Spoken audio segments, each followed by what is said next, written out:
Hello, everybody. Second day, second stream. Let's go.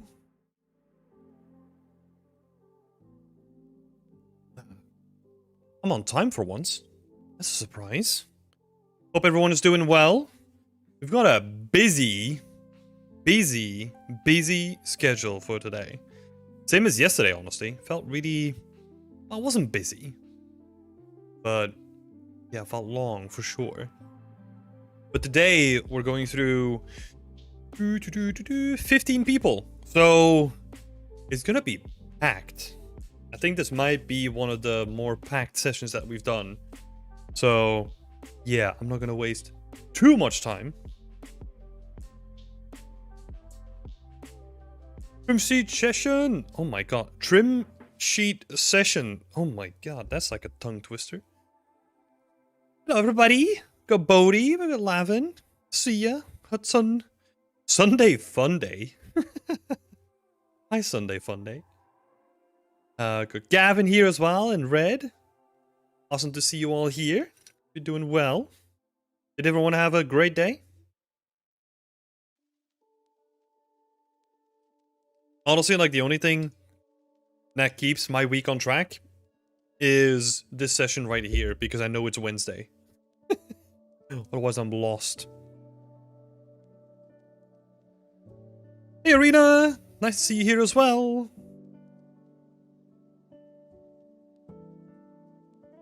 Hey, Gav just finished up swimming. We got Dennis here as well. Awesome. Lovely to see you all here. Over the hump day, thank God. Yes. Yes. I mean, it's weird for me, right? Because I don't really have like stereotypical weeks anymore. So I kind of just work through the week. So I don't have hump days anymore. Like my hump days are like the moments I go on vacation. Okay. Well, I mean, it's kind of a bit of both, right? Like it's a bit of whenever we go on vacation, but also a bit of every day because I get to pick and choose what I do. Just love to keep busy. Hey, Shampoo! Hey, Alan. Awesome to see you both here too. Okay, without further ado, let's fly into it. So I have our Discord channel on my other screen, which you can't see. So I will be looking up and looking for additional context as I'm going through these posts, right? Because I ask people whenever they want to participate in Whip Wednesday, I ask people to post like a little bit of like context and like a question, right? Like what do they want feedback on? So let's see. First up, we got Tate over here working on 2 trim sheets, looking for color advice, as well as extra damage and roughness. I was wondering if I can get some advice on implementation, on how to implement these trims. Oh, interesting. So, it's a very interesting question, because usually what I do is I do the implementation and like the testing of the trim at the same time. So implementation is testing. Because with a trim sheet, you kind of have to think backwards. Because you're basically working from a texture that's going to be used on all the meshes, right? Instead of making the mesh first and then building a texture around it. So yeah, that's why I mentioned here, like implementation is testing. So it's kind of weird to see that specific question in there, right? Like advice on how to implement these trims into the meshes.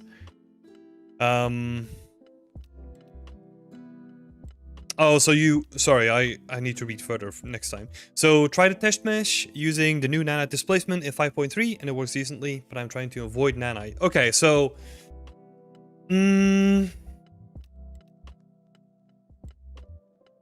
okay, so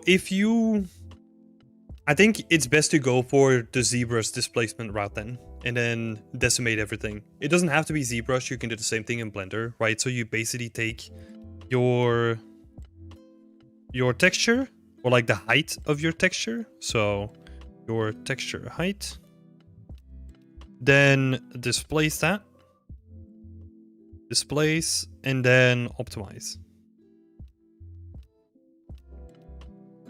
And you can do that on like entire sections or modular chunks or whatever you want to do, right?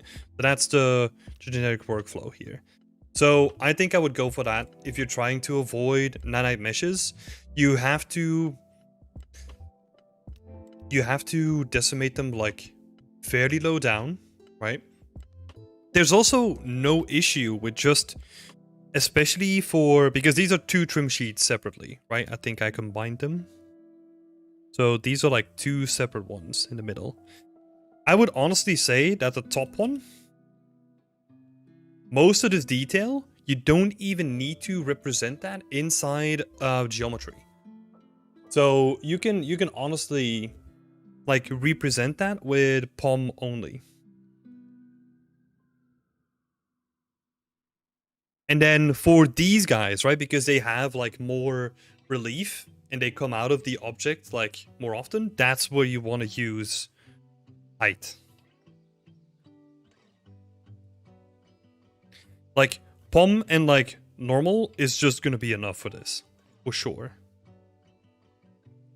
It depends on how close you go, right? But usually for like shallow relief, we use POM and like normal maps instead. And then for other like silhouette impacting stuff, that's where we use like displacement, right? Because we actually want that height information in there. And the good thing is, if you use it in a specific way, you can actually use the two in combination to hide the areas where you're not getting a lot of geometry detail on the top trim. So what that means is, let's look at like an area from the side, right? So let's say this is like a section of your mesh. Let's actually start with a flat plane, right? So you have your flat plane and you say like, okay, I'm going to use this section of your trim here. I'm going to project that, or like I'm going to add that here, right? Then what you could do is cut out a section here and start adding these sort of details in there. And those are going to be like extruded from the surface, right?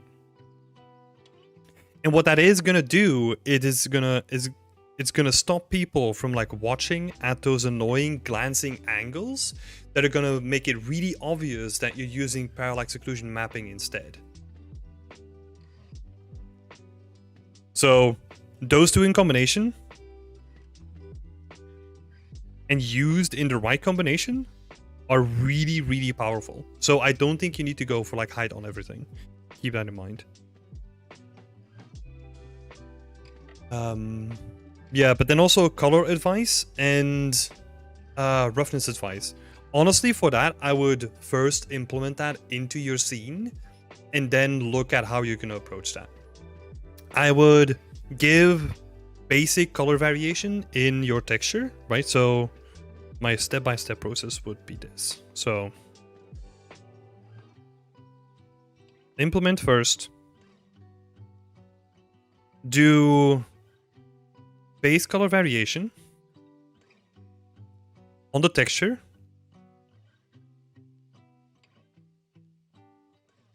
On the texture first as like a base layer, and then look into what you can do in the shader in Unreal to add additional things. This could be vertex painting. This could be... yeah, sure, Hudson. Give me just a second. So the shader could be like vertex painting. It could be Zia projection. Anything like that, right? So that's the way that I would look at it. I would always add like a little bit of color variation, but we're talking about like just generic color variation. We bake that into the texture, and then additionally on top of it, then we add our variation inside of the engine, because that gives us like a lot of flexibility, and we don't have to go like back and forward between projects then, or between programs, sorry.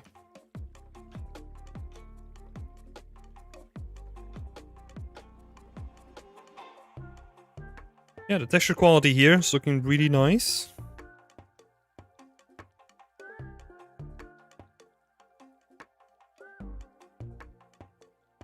Real solid. Yeah. So let's see. And the same can be applied for the roughness as well. So this is base color and roughness advice as well.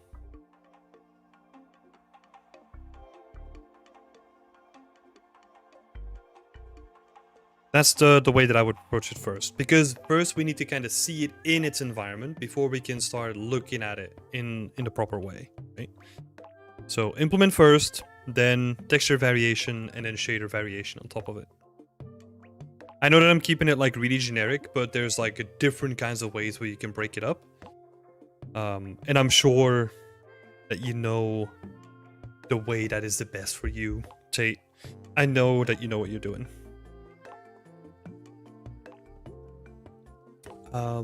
Yeah. But that's it, I think. Let's see. As well as extra damage and roughness advice. Yeah, for the damage, damage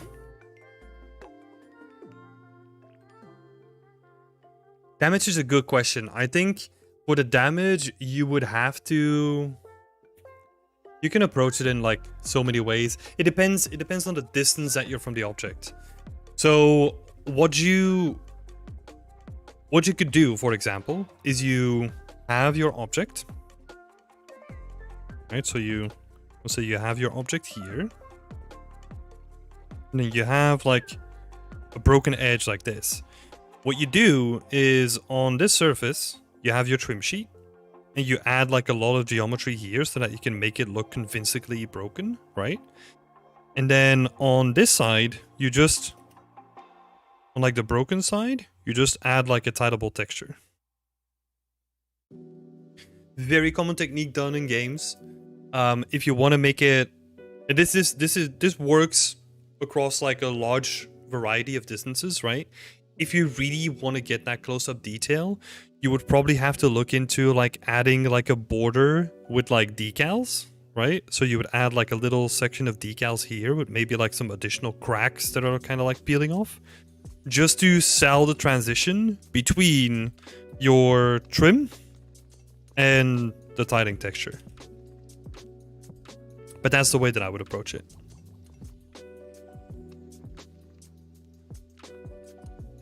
Hope that helps. Hey Dennis, you're asking... Well, first you're saying, I love your streams. Thank you so much. I noticed you haven't done any Milder Scene streams in about a month. Will you be doing any more in the future? Probably not. Not in the foreseeable future. I kind of haven't done like any art in the last couple of weeks or months. So it's highly unlikely that I'll be picking those back up. Because I'm doing too much other stuff. There's some big stuff happening right now, and I just don't have the time for it. So who knows, in the future, maybe I'll find some space to do them again, but not for now.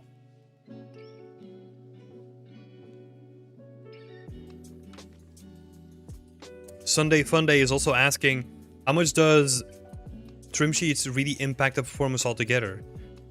I mean, does it improve the performance a lot? Yeah, the reason why is because trim sheets can be used across multiple different meshes, right? Where if you use a unique texture, what you're doing is for every time you load in like a unique texture, you're adding that to your draw calls and to your like memory, right? So let's say if you use like 10 assets and you have them all loading in like unique textures, all those unique textures need to be in memory. Whereas a trim sheet can be reused across those 10 different assets, you only load the trim sheet in once, right? So it's a really performative way to get a lot of shared stuff done. If you look at open world games, that's why trim sheets and tidables are such a really popular way of building a large majority of the assets, because it's way more performant. And also saves a bunch of time on the artist, because I cannot imagine having to do like everything unique all the time for like an entire open world game. That's just crazy. So it's both like a performance thing and also, I guess, performance and like time optimization too. Okay, thank you so much for posting your awesome trim sheet state. I'm looking forward to seeing those implemented, because that's going to be good shit. Consistency as well. Yep, that's true. Okay, we're jumping all over the place. That's fine. Next up, we got Sarav. Sarav is currently working on their first sci-fi scene. Still in the blockout stage, but you're having some issues with creating an ideal modular wall that doesn't tile much. As mentioned above, I will be using trim sheets. A second UV channel. Be helpful to get some feedback. There is a thing here. I didn't include like the reference, right? But it's basically, it's a lot of large panels with like small strips in between. So let me give you guys a sneak peek, right? So this is a concept that we're going off for. What I would do with this sort of concept, and this is becoming like more and more popular, is break away from trying to divide this up in more traditional modular pieces, because honestly that's going to be really hard and highly likely is not going to work for this kind of an environment. What I would do instead, I mean, you can make it work, but it's going to cost you so much effort and so much pain compared to doing it the mid-poly way instead. So what the mid-poly way is let's go. So mid-poly, if you want to, I'm going to add some examples here so that you can look those up. Examples are Star Citizen,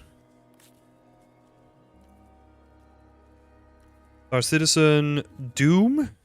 I think 2019 onwards uses this as well.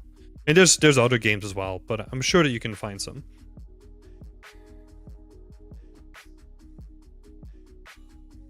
But what this means is that you're no longer restricted by modular pieces, because what you're going to be doing instead is you're going to treat like all these organic surfaces as just singular shapes.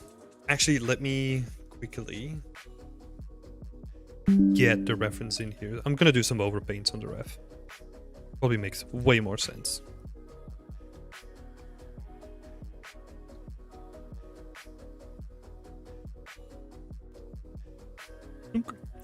So what that would mean in this case is you see this entire giant shape, like this large donut, like smacked on the ceiling of this entire space.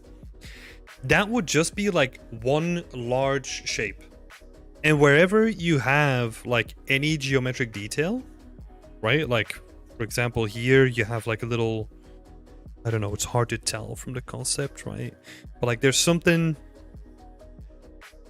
here that's probably going that way. Whenever you have those kind of shapes, you just model that as like one solid shape.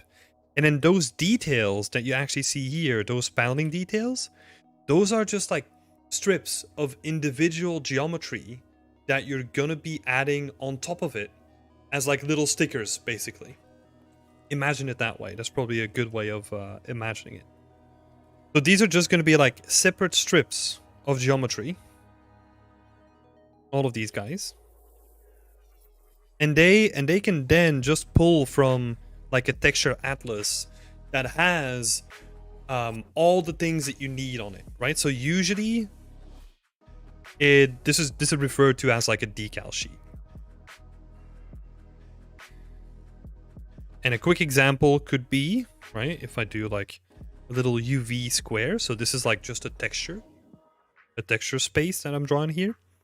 You could have like a couple of different bolts, you know, like you got cross bolts, and you got like circular bolts, and you got like your, I don't know, your star bolts.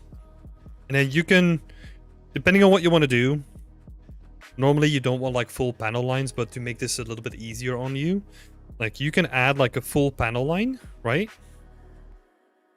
And then maybe you add like some other things. It's like a very quick representation, right?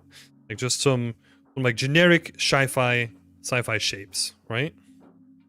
You got like a circle on here, got like a couple of smaller circles, blah blah blah. And what this is gonna do, these are basically gonna be your stickers. And what you'll do with those stickers is you're basically just gonna like cut them out.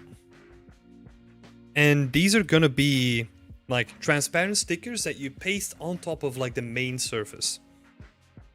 So what that means in this case is wherever you have those panel lines, those are just gonna be like long strips of geometry that are just mapped to a panel line, right?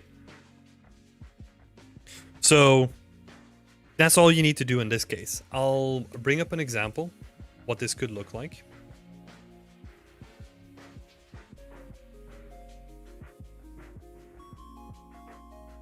Let me just quickly look for one.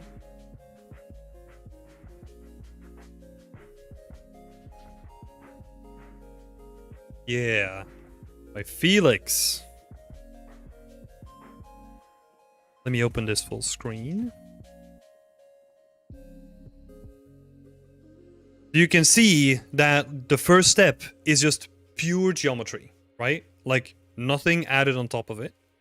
And then all those bits of panel details and like little bolts and little hinges, those are like just additional bits of geometry that they lay on top of the base geometry. And that's the way that they create like these really interesting looking shapes.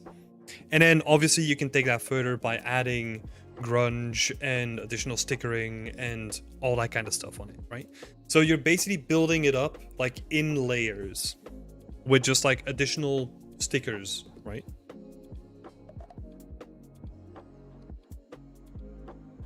So yeah, that's the way that I would work this up. So you would have your base geometry, which gives you a lot of flexibility now because you don't need to think modularly anymore, right?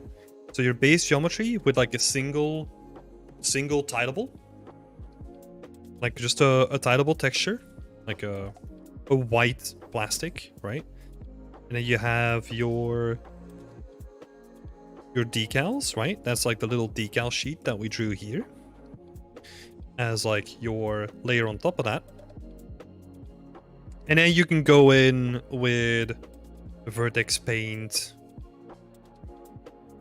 or like grunge and all that kind of stuff. There's more to this workflow, right? But there's like a bunch of really good articles and really good breakdowns online. So I would advise you to look at that. And what this also does is the most important thing is that you're working with geometry that is organic and you just have to model the shapes, right? You're not stuck to like a very rigid system that isn't designed for like a very organic space. So Yeah, that means that all these ropes, oh, not ropes, but like tubes, right? Detach them from the wall as well, and just make them as like little separate things that you can add to splines in Unreal Engine. What that does is it gives you control over those tubes inside the engine, and it gives you a lot of flexibility again, right? So you can see that everything we're doing with this workflow is catered towards flexibility.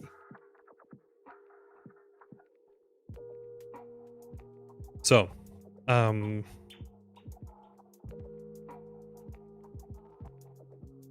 pipes in engine. Or if you have like static, if you have static pipes, right? That can also work. But I would still have like pipes that you can control in engine, because the combination of the two always looks really good. So look into splines here. Now, I do realize that what I'm saying here is a lot. I'm asking you to completely throw away like the goals of your project, the workflow that you had in mind. So I'm giving you another option as well.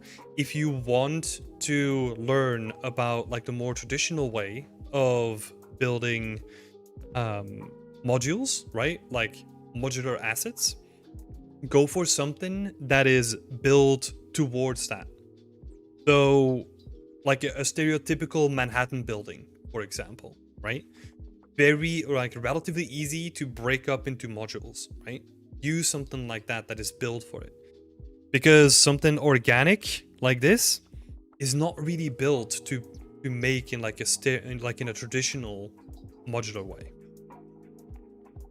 I know this was a lot, Sorav, so I hope this helps. But yeah, so that would be like the additional option, right? Like either use this workflow or change the concept to reflect a more traditional workflow. Those are like the options.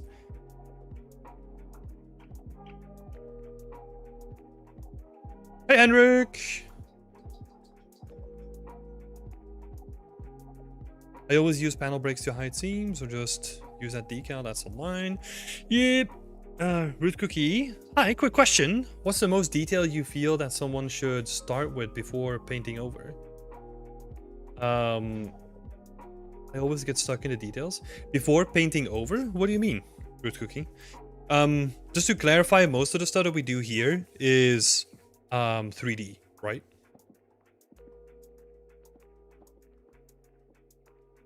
Sure, if that makes sense. Those decals, are they a plane with its own texture on top? Yes. Yeah. So you would have like your base geometry here, right? Red, and this has like its own textures, its own UVs, all that kind of stuff, right? And then the decals would be a secondary layer with like a different material and its own UVs, right? So there would be two separate things. Because again, like this also allows us to be like, hey, we've got this white plastic base material. I want to switch that out to a green metallic material for some reason. We can do that really easily, right? Because we're just using like a simple tileable on the base geometry anyway. So, yeah.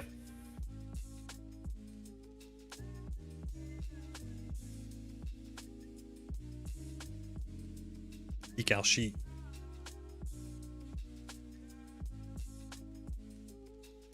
Sorry, I mean adding detail with textures instead of geometry. I paint textures too much. I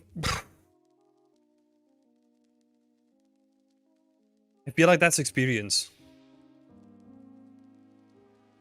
I can't really give you like an accurate way to say when to stop, right? Because that depends on like the actual subject and the asset that you're doing.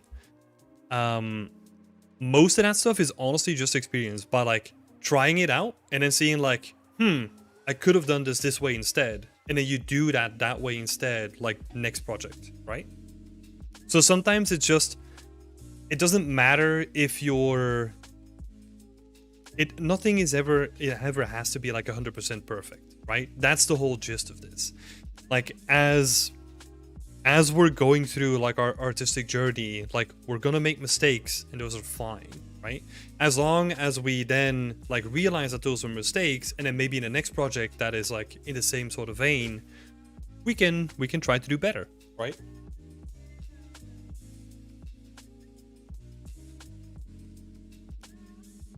Hey Atakan, could you please tell me something about the basic rules determining pixel density? Yeah, I can. Go check out like our website, and under guides you'll find like a whole guide about like pixel density.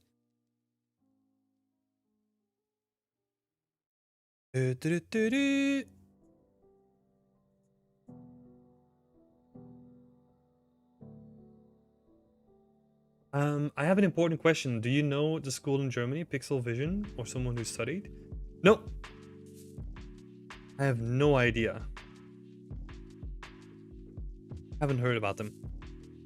All right, cool. Sorav, I hope this helped. I know it's confusing, or it might be confusing. Yeah, let me know if there are some questions, right? Like, feel free to reach out to me in the community chat. Okay, let's jump all the way in front of the queue again. Have a drink here as well.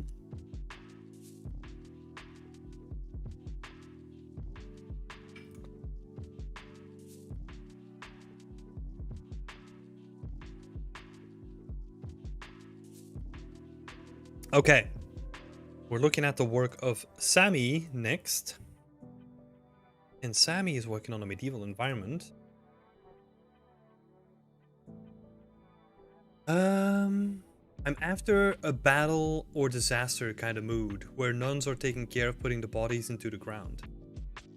For the moment, what I plan to do next is looking to make the textures more detailed using RGB masks mostly, and replace temporary textures. Modeling piles of bodies with a wooden wagon. Would like to have a global opinion of the scene, on the scene layout, and what will you change and add or remove? Okay. First, honest opinion is immediately, wow, big scene. I would honestly not recommend you to do this. That's my first gut instinct, like honest and truthfully as I can say it. And this is also because I know the project that you've done before, right? Like a small interior scene. If you then expand to like a large exterior scene with like a massive battle going on, or like a massive disaster, like lots of people in the picture as well, yeah, that scares me, because that's not an easy thing to pivot to, right? Notwithstanding, the stuff that you have done here is looking nice so far, right? But the interesting thing about building a project is that the beginning stages are always super simple, but it gets exponentially more difficult, right? Like there's a saying that like the last 10% is like 90% of the work, right? So you're making a lot of momentum now, but this is going to be like a really big project. So I don't immediately want to scare you away, right? That's just my gut feeling that I have right now, Sammy. So yeah.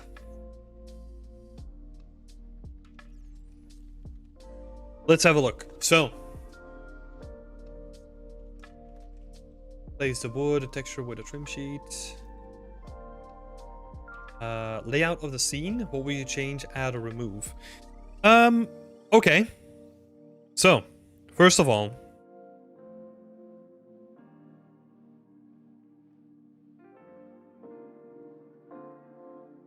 story.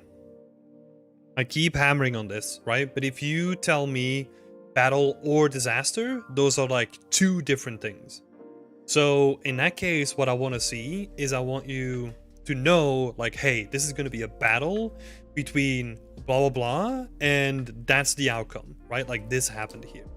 The reason why I always hammer so much on story is because that's going to dictate what the scene is going to look like, what is going to be what we need to portray as environment artists and how much work is going to be involved with that, right? So you gotta pick one and expand at the moment, so that you have like a strong foundation of the scene. Next up, I would also say pick a viewpoint that is going to be more personal.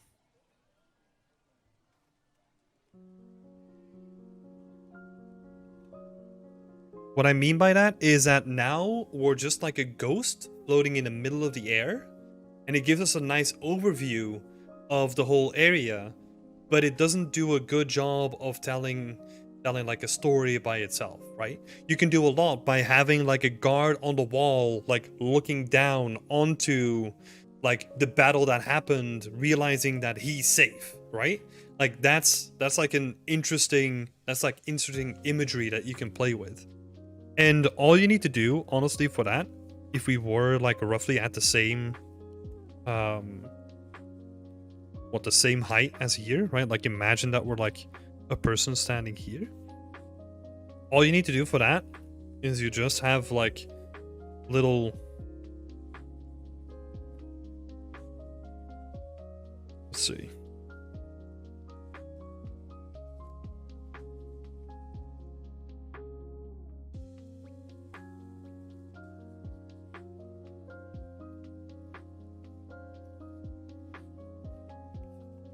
right? So now we can imagine that we're standing on one of those like wooden overhangs like next to the wall, and we're kind of looking down into the valley where like the battle has happened, right? Like it makes it more personal.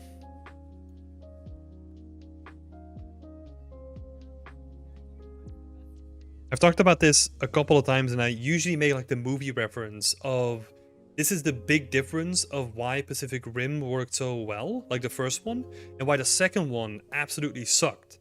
Is because they did go through the effort in the first one to make you feel like you were just like a normal person in a city that was getting destroyed by these massive monsters, right? Because all the camera points were on top of rooftops or like on the floor or something like that. And it adds like a level of personalization to whatever you're trying to build. And especially if you're trying to build like a story where, imagine these guards like just escaped like one of the biggest battles of their life because, yeah, they were just archers or whatever, right? That would be like a cool thing.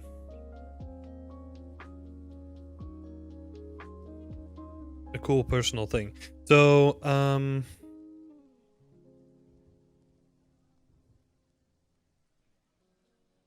what this, if we're looking down, this also means that we still need to do a lot with the background. A lot of work. However, if we decide to pick like a different angle, for example, if we're just a guard at the gate, what we can then do is we can still tell like a very personal story, but what we're doing at the same time is we're condensing the scope of what we need to build to actually convey that story that we have imagined, right? So imagine if we're standing on this bridge, like maybe, I know it's getting a bit messy over here, sorry about that. Let's do a little cutout, right? What if we're actually standing on the bridge here as a person, and we're kind of looking over like the battlefield here, right? So a lot of our view is actually kind of being blocked by a lot of these buildings, kind of condensing like how much we can actually see. And then the main thing we need to focus on is just making those buildings like add some destruction or add the signs of battles there, right?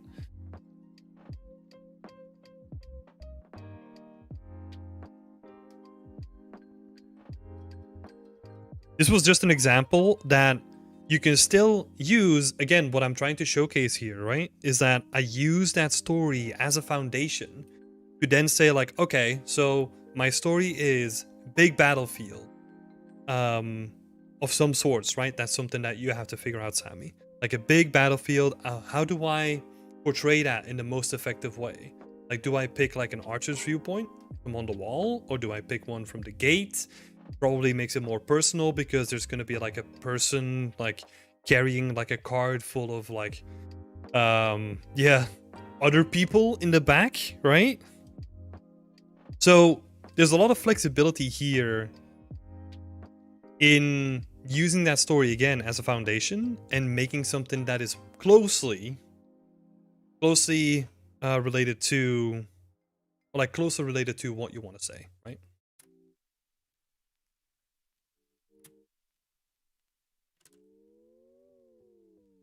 But then the pillar should be exact behind him, or oh no, this is just an example, right? Like this little guy over here would be if we're not using this composition anymore.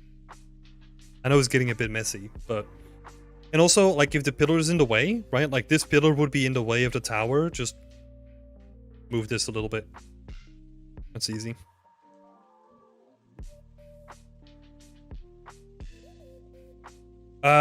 Yes. So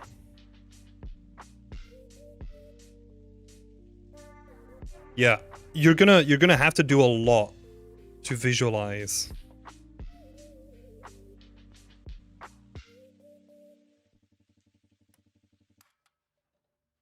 the battle.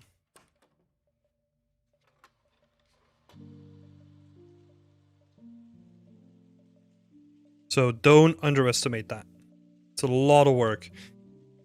What I would try to pick is something that makes the background like less involved, right? So that you can really condense the amount of stuff that you need to do with the background and make it like a tighter, more personal story that we're focusing on. That would be like my personal thing. Okay, Sammy. Best of luck. I'm just looking forward to see what you're going to be doing with this, right? Because honestly, I mean, you know this. Everyone knows this here, probably. I'm a big lover of medieval stuff. So, I like that you're doing this.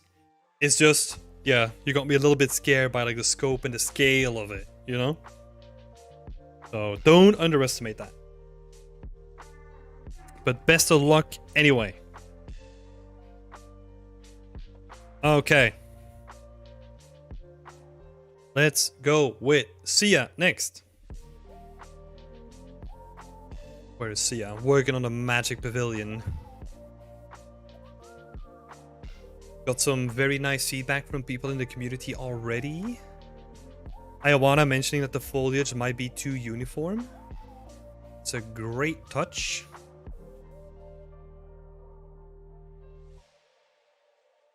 Yeah, so just having like a little... Oh. Why are you so thick? Jeez. Oh, now he's so small again. What? Okay. Yeah, just having like a little bit less uniformity in here is gonna help a lot, right?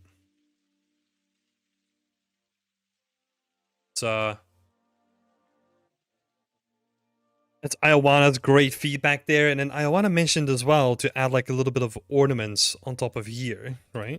Which could also be interesting. Very good feedback from Iowana. So I'm not gonna reiterate all of it, right? Because I think that's really good.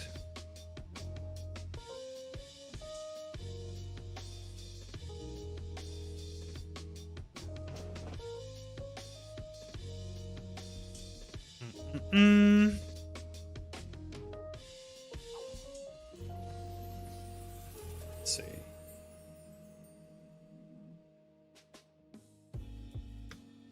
To get some feedback on the polish pass, what can I do to make the scene more cohesive? Okay. I think I should have taken it down for Whip Wednesday. No, it's fine. It's fine. I'm just taking in all the context, right? There is some stuff that I wanted to bring up. So the first thing is light source, right? Because you have like a pretty dominant light, but we're not seeing any like visual representation or like any asset that can cause that at the moment. It might also be because you're trying to just like shine a light on the environment, right? Because it's still work in progress. But I would definitely think about that. And because I know that you're gonna have like the fountain in the middle, right? I think. So maybe do something there where you have like a ball of light on it or something like that. It could be cool.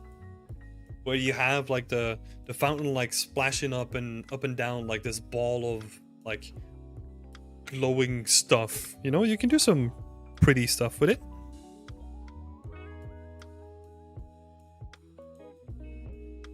Maybe the fountain, right? Because what you're doing then is you're basically hitting two birds with one stone, right? Because you probably want like the centerpiece to be the focal point, and if you then just add a light to it, I mean, it's gonna be like almost automatic, right?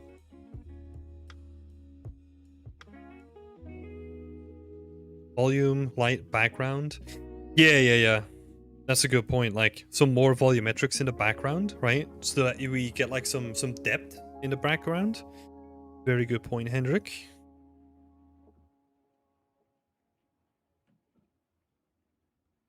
Volume or atmosphere, right?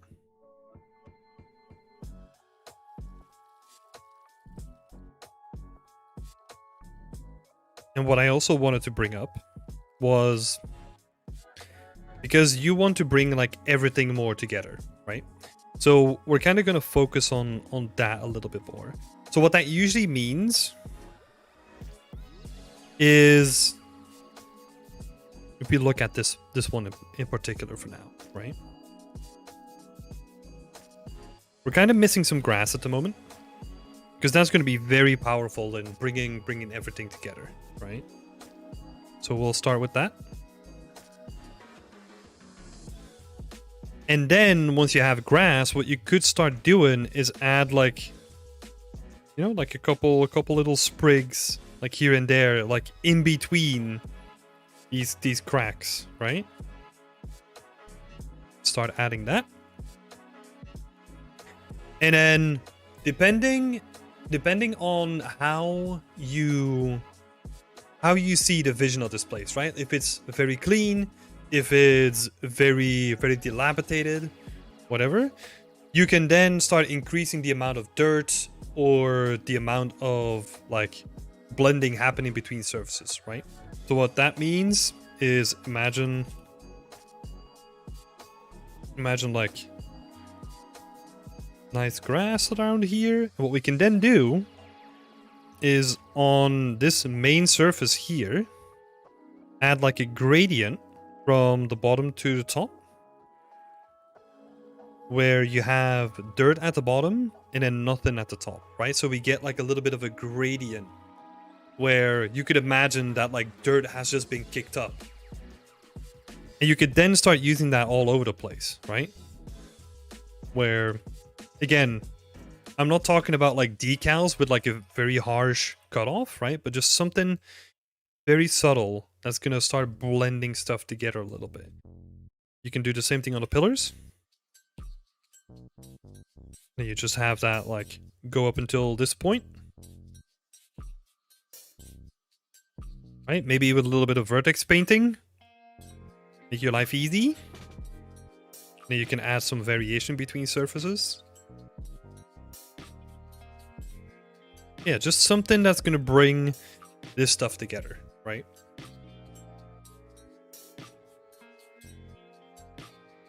That's what I would definitely look into. Also, little details like this are really important, where you have like a stone trim that is indicated by like a little separation here. You usually, like you always have, like a section on top of it, right? And then that would probably continue like all the way around. Because I noticed the same thing happening here as well, on this edge. Where you probably want to have like a little border.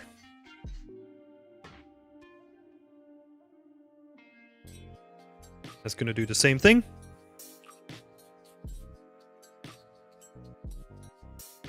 And then what you could do, you could start adding like a little bit of geometric difference, right? So that this stone comes up like a little bit more than the other one. I'm gonna over exaggerate like the effect, right? But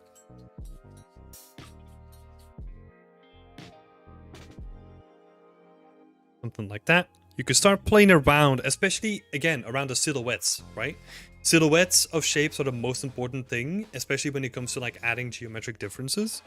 So yeah, you can do a lot with this stuff here. And then this would be like a little ledge that kind of drops down, right? I'm drawing the back of this brick. So that could be like a little ledge that drops down. Same approach here. That would just be like another ledge, right? Here. This stuff looks nice, right? You got the border going on here. Just... yeah. Putting those steps into place, right? Like literally in this one. And then you can, once you have this kind of shape, with the vertex paint that we set up for the dirt blending, what you could then do is you could start adding dirt into these crevices to start building up the space a little bit more, right? Because imagine that this has like a crevice, like you're doing here, like there's probably going to be like more dirt buildup in those crevices. Same here, right? If you want some nice shapes, you're probably not going to want to use vertex paint. Like, just use like a really simple hand-painted decal or something like that, right? That you can just like use all over the place. That could work as well. Yeah. It's a good place to put this.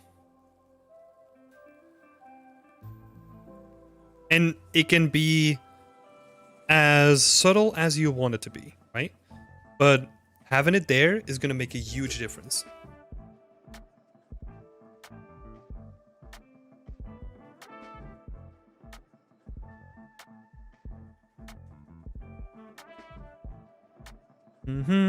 So we're going to have that. And then what you could also do, this is probably more of a vertex paint thing, is you have your base texture, right? Which has like a certain color. I would honestly set up a vertex color where you can just paint in like color variation, where you're just saying like, hey, the center of the path is going to be lighter, right? So maybe that's the base one, but then everything that's not close to the center is going to have like a slightly darker tone to it.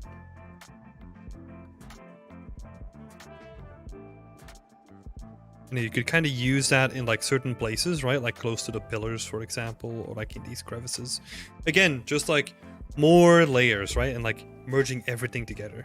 It's going to be good. Let me make a note of that. So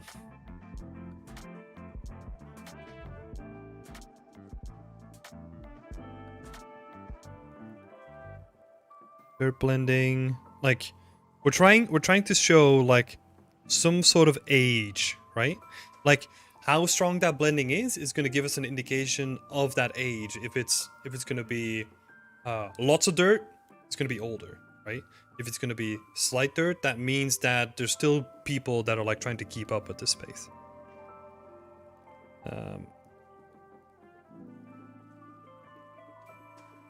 Dirt blending, vertex paints, or decals, right?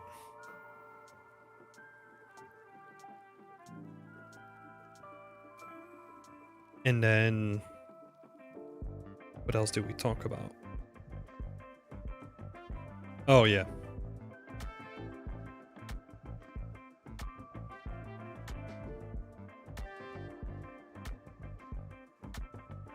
focal point fountain with like the, well, it's kind of the same thing as here.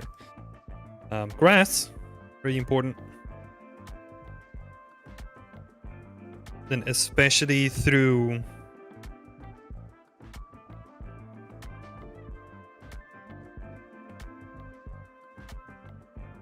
peeking through the cracks. It's always nice to see, you know?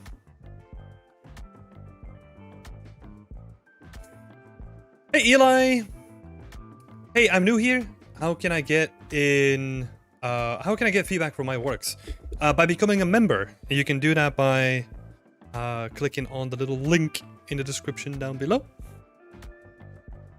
Because, yeah, I have to go through like a whole bunch of people's work. So usually we keep it to members only.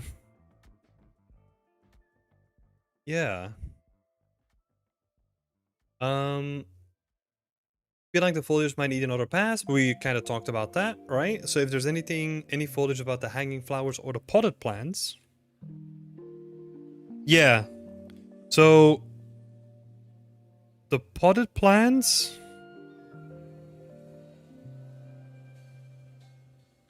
Let's see.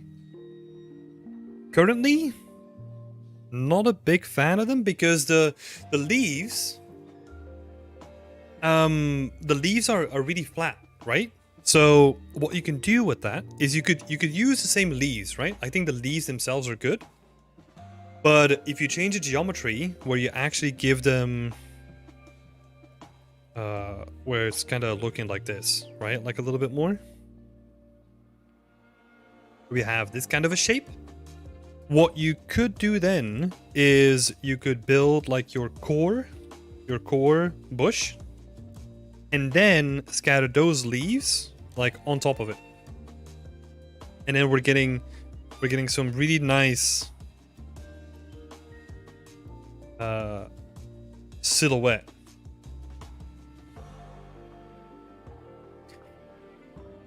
So you would have like the core, right? So it's built out of two shapes. So you would have the core and then the outer layer, right? And the core would basically be the same kind of leaves. You just bake them down onto a plane, right? Like just bake them down onto a plane so that you just have like a nice tileable with the same kind of colors. Probably have to use marmoset for that because that's the baker where you can bake down base color. Save you some time. And then in that way you can make like really nice potted plants. And again, focus is always on the nice silhouette, right? Like add those flowers, give them volume, make it look nice. Yeah, I like the layering that you have going on with like the rest of the foliage stuff. Starting to look nice. I think, like Ioana said, right? Like it's just about like adding variation into it. I low-key wanted to revisit the potted plants. The straight stem also is a little bit off-putting. I honestly, well, this is up to you, right? But I honestly don't mind the straight stem because it kind of makes sense in the context of the whole scene, right? Because your whole scene is about like straight shapes. You have the columns, right? Like everything is kind of built in like a very well-maintained way. So it would kind of make sense to me that you would have like a straight, like manicured tree in there. If the place is well kept, right?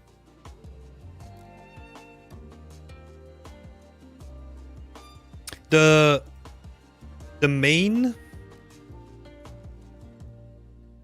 Like I think what would be cool, right? If you wanted to do like a more organic looking plant, is have that as like the centerpiece, for example. But I already know that you have the fountain there, right? But it would be cool to have like something very organic in the middle so that we have a contrast between the very stark, like strong shapes and like the very organic shape in the middle. Something like that, right? But the fountain is gonna play into that too.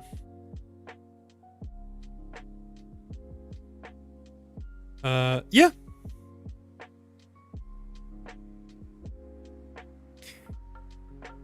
Overall, glad to see you back on the horse, though. That is always nice to see. And keep those updates coming. This was awesome. No worries. And never feel bad for showcasing your work, right? Like, no matter what you think, I always have something to say about it. So don't worry about it. Yeah, see ya. Best of luck. Keep us up to date, huh? Okay. Let's see. Do we go with a random person? Okay. Quick. Who wants to go next? If you're in this bunch of people.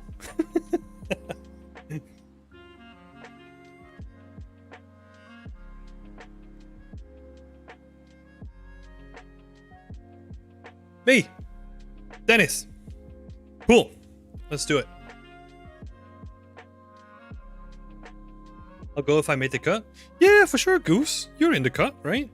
Where are you? Yeah, you're in here too. Okay, Dennis. Let's have a look. You've been working on the little art. Got some updates. Early version of the trim for the cart and made some changes to the scene. I'm encountering like a few issues though.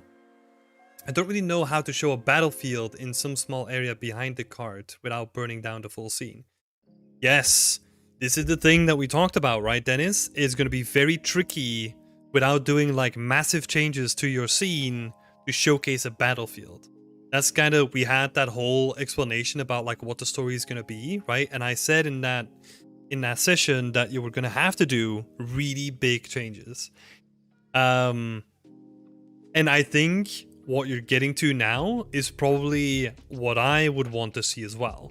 Like a battlefield to me is very dark colors, burned down trees, lots of weapons and sticks in the ground, right? Like that sort of thing. You could have it on a smaller scale as well, but the smaller scale you make it, like the less visible it will be as a story, right? So that's something to take into account.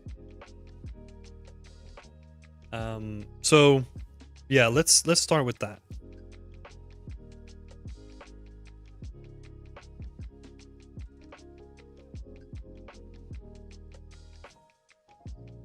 So battle visualization.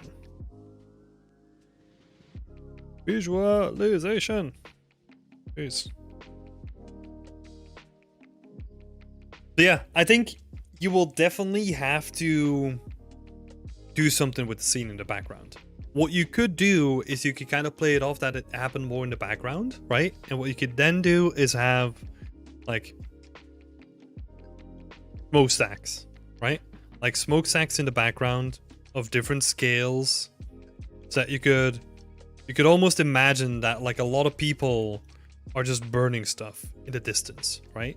And then you could have the indication in the medium distance of burned fields, and maybe because you already have them, right? Like these wooden palisades, like these spiky palisades that you already have here anyway. So that you could make the distinction between like, hey, this is like still like a trade route, right? That we're on right now. And then you have the separation of the battlefield being in the background. And being in the background also means that you probably have to expend less resources of making it look good and less time, right? So think about what you could do in the medium to long distance.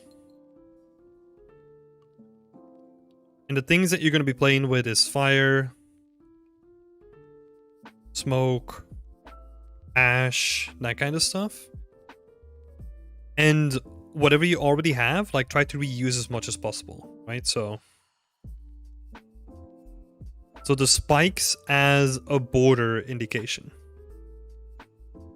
That's what I would do at the moment, and see how far you get with just those things thrown together. That's what I would do.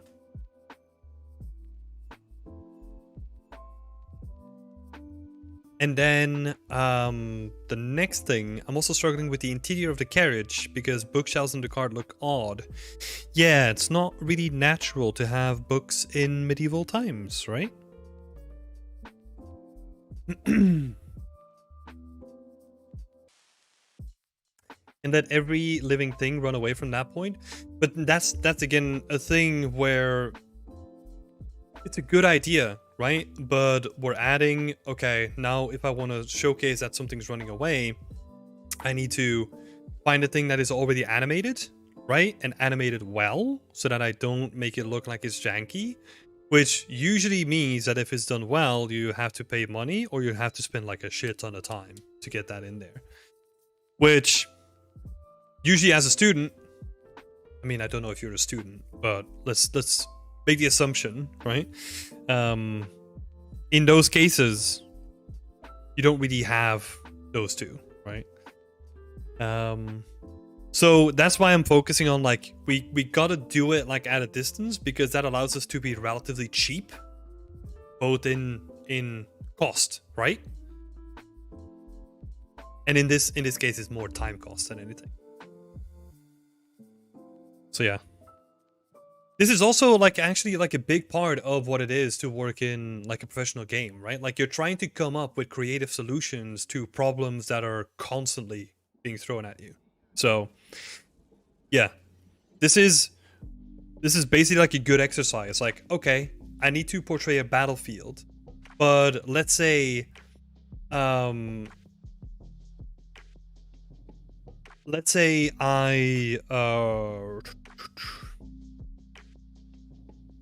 yeah, so let's go with the battlefield idea, right? And let's say I only have a budget of 5 new assets that I can create. Like, how do I make that? Like, what are the 5 assets that I'm going to be building?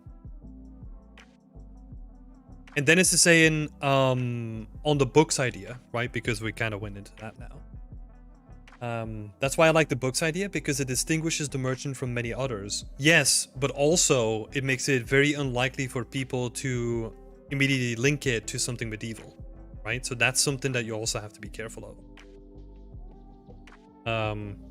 I'm not saying that you shouldn't do it, right? Like I feel like you can make books work, and you could kind of make it as like, I think in this case it could honestly be interesting, because you could make this.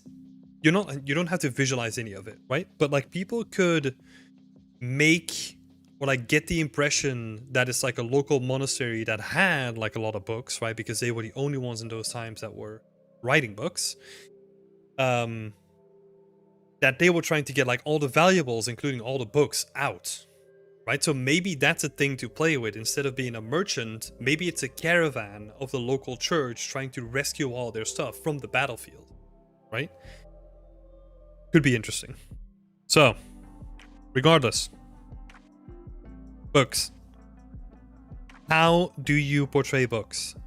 I think what you have to do is just make like large unorganized stacks of books wherever you can see it.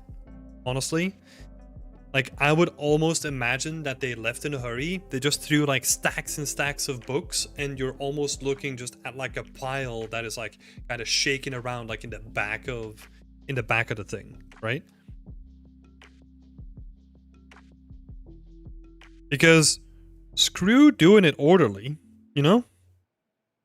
Because it's not going to be like an interesting visualization to kind of do it orderly. Or if you want to go with the merchant idea, right, to kind of give you some flexibility as well. Also not really that common, but what you could do is maybe if this is like a traveling cart, you could add like a wooden sigil here that has like a book on it, right? Sort of indicating that like, hey, this guy is a traveling salesman with books. Just adding that on there somehow. We're kind of taking like a fantastical approach, right? Which is not bad. Depends on what you want to do with it. That could also be a way. Or just having like, yeah, big stacks in the back, and then sometimes like a couple fall off, so you probably see like one on the ridge over here. Like it's basically overflowing, right?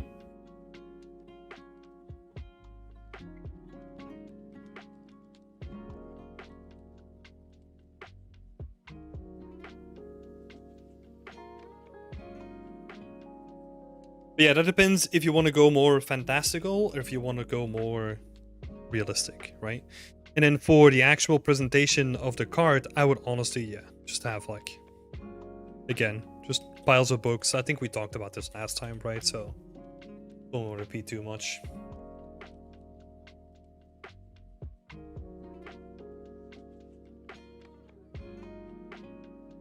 Grass field looks kind of fake. That would be like the next thing then, right? Also, before we go on to that, there's one thing that I wanted to bring up, and it's some of the nice details that you added on top of it, right? So the ropes, right? Like some of the really interesting details that you're adding on top of it, like they're just way too small.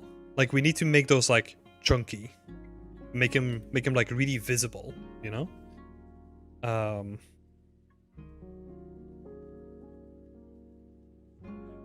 I should at least, from this point, be able to see them relatively clearly, right? And also thinking about ropes in that they were hand woven, right? So they're gonna be a lot thicker than like your manufactured ropes that we see like nowadays. So thicken those up because they are like a really nice organic element, right? That you're kind of playing around with to add like visual interest to your little card. So yeah, make sure that they're visible. Sort of like what's happening here. Also, whenever you're adding them, like make sure that they have an impact on the silhouette, right? So there's a lot of opportunities here. If this is going to be open, to kind of wrap them around stuff and then have them like maybe skip one and then wrap around this one, and maybe there's like a second one that kind of goes down. There's a lot of cool stuff that you can do with these ropes. Try to make like really good use of them as well. So yeah, you could basically start attaching them to like a bunch of stuff, right?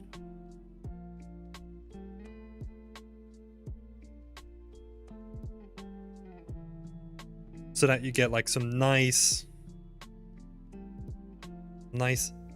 silhouette changes.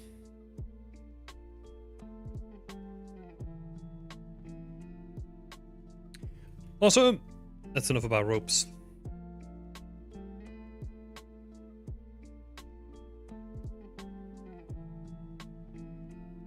What did we say? So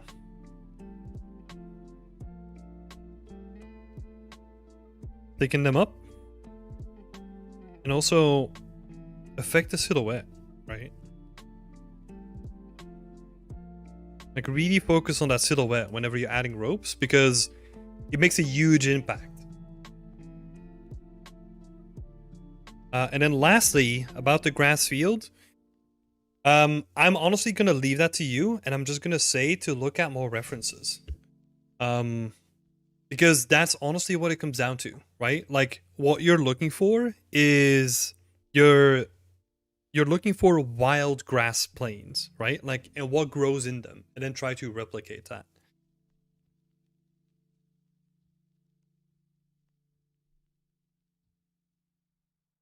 Because what you usually have to do with a grass field is, especially if you have a flat one, right?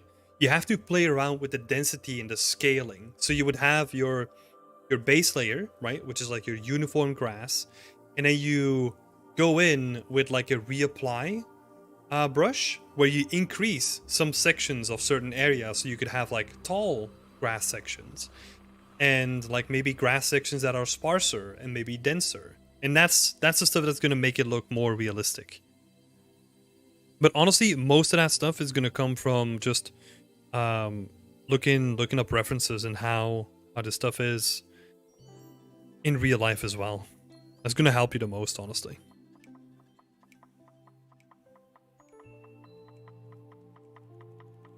Yeah. Cool.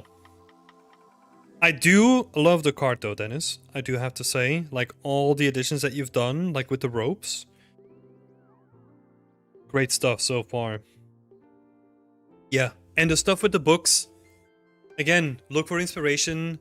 Probably go for like more fantasy games, right? Like see what they do, and maybe it allows you to look at what they did and then pull it back more towards like the realistic side of things. Look at The Witcher, right? Like how they do their cards. Maybe there's a book card in there somehow. I don't know. Yeah. I'm sure you're gonna find something, Dennis. Keep it up, buddy. All right. Who was next? So, Goose. Goosey Goose.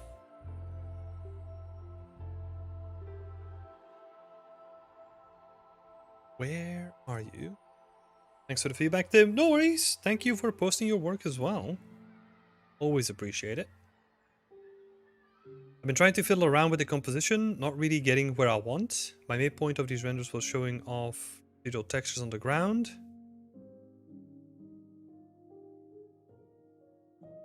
Wait, my main point of these renders would be showing off the procedural textures for the ground with foliage. Why are you building a whole scene around it then? It sounds like you just had like a really nice focused objective, and then you wanted to turn it into a scene, right? You don't have to. I'm just saying. I think I might also switch out the pine trees for some shorter birch trees, depending on the color and that kind of stuff. I want to get used to using Unreal. Yeah, but I think honestly, like the goal that you set for yourself, right? Where you use like set up a landscape, right? Get started with that first, make it look really good, and then move on to the next thing is actually a very effective approach. Yeah.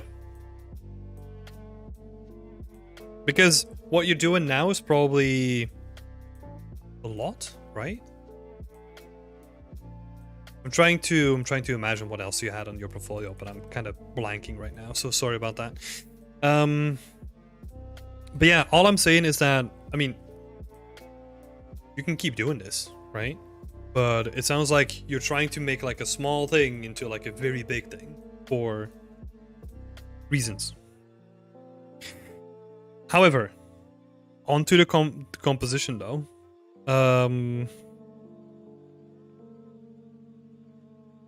Yeah.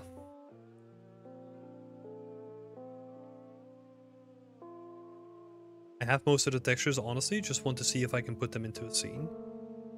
Oh, in that case, do we even have to make a scene like this?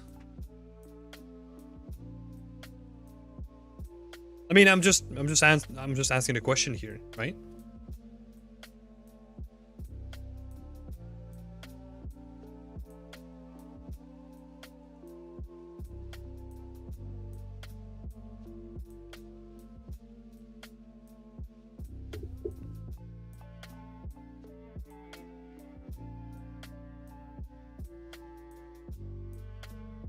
Because like it feels, I mean, the reason why I'm asking that question as well is just because this could be like, again, like just focusing on that and then being like, okay, what is next? What is the next step in building like a cool environment? Okay, I'm going to focus on composition next, right?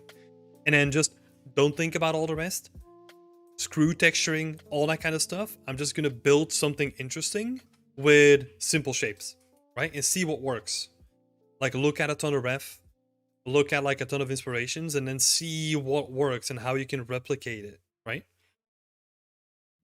I feel like that would help me go from just pure texturing to some environment build. Yeah, but it's a big step to go from only texturing to then building like a full environment with trees and text. Well, you have the textures and assets and all that kind of stuff in a good composition, right? That's all I'm trying to get to. It's a big leap. What I would advise you to do though, like in this case, is just like I was saying before, right? Like make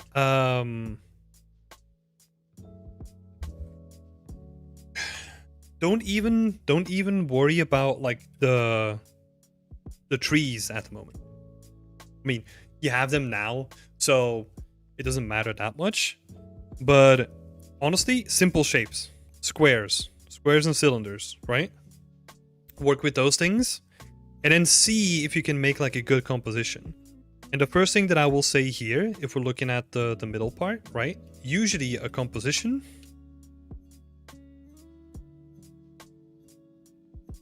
you don't want to have like your focal point in the middle. And what is happening now is like your tower that you're trying to set up is like almost smack dab in the middle of your composition. So what you're going to try to do instead, right? So we have like a really simple representation.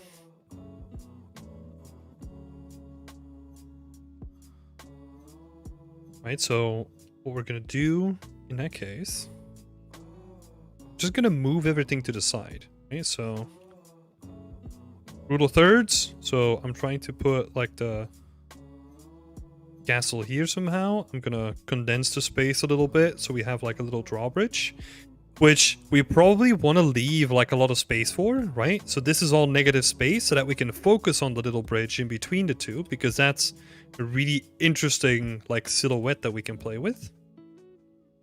So we have like stuff happening down here.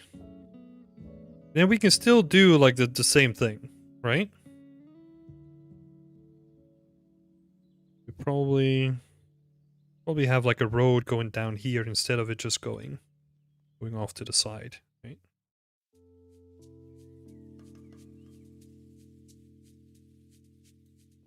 And then you can have like stuff in the distance. So this is like a little ridge. So this road is going down. And then we have like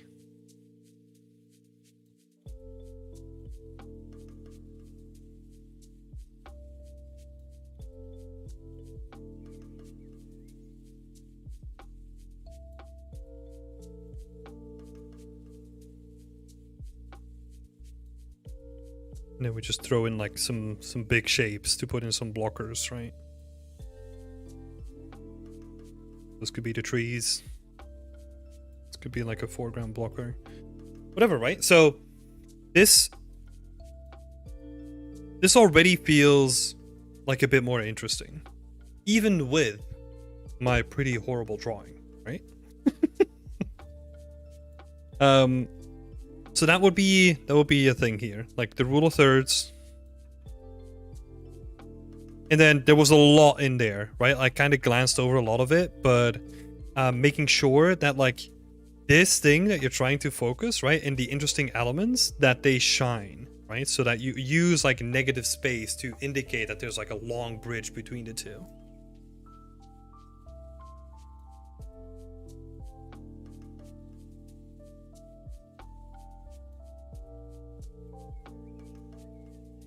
But yeah, I would honestly, this is a good thing, right? Like, try one scene like this. Cool. New scene. Completely blank scene. And then try it again.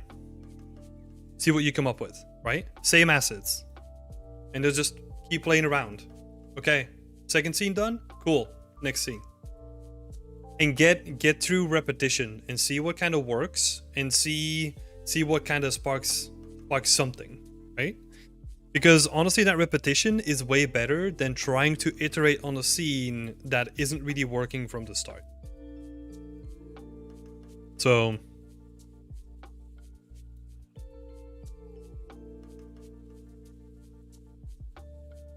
iterations versus tweaking, right? That's what we want to focus on, especially when it comes to a composition. Like, the reason why it's really simple assets that we use in composition is because we don't want to think about modeling or texturing or anything like that. It's just cubes and cylinders. That's it.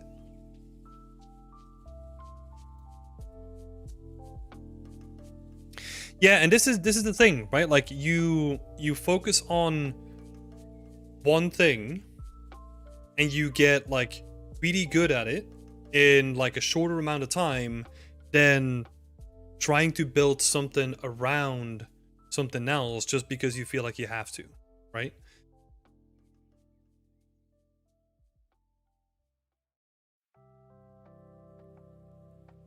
So, yeah. Very short, but I think I'm going to keep it at that. I would honestly just look for paintings, right? Like those like classicism paintings where you have like a castle in the back or something. Look at how they build up stuff, right? And try to break it down in terms of like, where are the volumes, right? Like only shapes. Don't care about colors or anything like that. And try to break down why they did it. You can do the same thing with some people on ArtStation, right? Like how did they approach the layering of their scenes? I'll give a good example. One of my favorites when it comes to this. One of my favorites when it comes to it is Otto Ostera. Let me bring it up. Because he has, in my opinion, like a very traditional approach to how he structures like his environments. He has like a very painterly approach to it. So you can see, let me bring up some stuff, right? And he has like he kind of doesn't do his work justice, but I feel like he has like a very, like a set template that he uses. So what you'll see in a lot of cases is loads of layers that are separated by fog, right? Which is like a very common technique in concept art and all that stuff too. But you can see like the layering that he's doing, right? And that is set in the early stages. Is my other... Or did I just close it? Yeah, but like this work is great. And if you then break this down to like just the shapes that he's using, right? Foreground, middle ground, background, and then the actual shapes and how he makes those stand out, you can learn a lot from this. Do that with classical paintings too. Do that with concept artists. You're gonna learn a lot in a short time.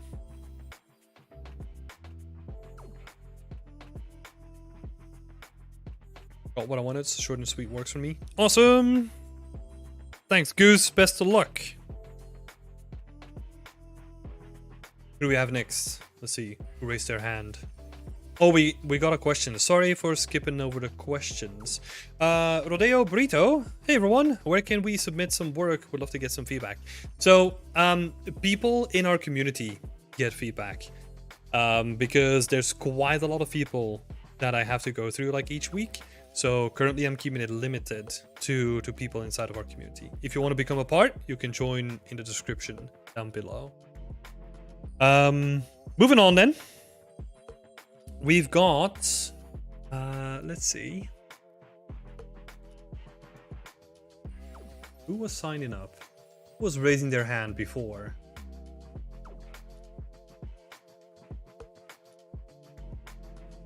Me. Oh, Red was next. Okay. Red is making a Japanese shrine environment.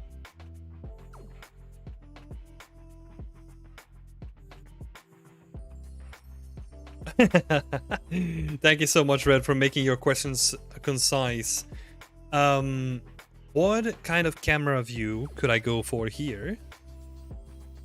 What kind of weapon color design works best? And maybe some input on the scope of the scene. I wonder if I should drop Megascan since my intention is more mid-poly, Sekiro-esque. Any other feedback is welcome. Okay, let's have a look here. So, first question about the camera viewpoint, right? Honestly, for this one, a straight-on camera works really well because it focuses on the focal point, right? Which is a sword in the middle, which is really nice. And with like a head-on camera, it also invokes like a sense of rest and a sense of dang it, I keep forgetting the word. Security, right? That's why you see like a lot of banks, for example, they still use like very traditional architecture because they want to give this sense of like, hey, we're secure, you can trust us, right? Like it gives like a very serene kind of presence. So I think like a straight on camera could really work for this scene.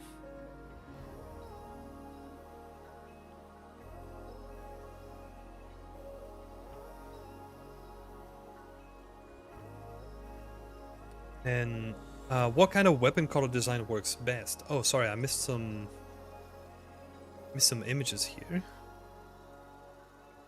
So, give me a couple of choices here.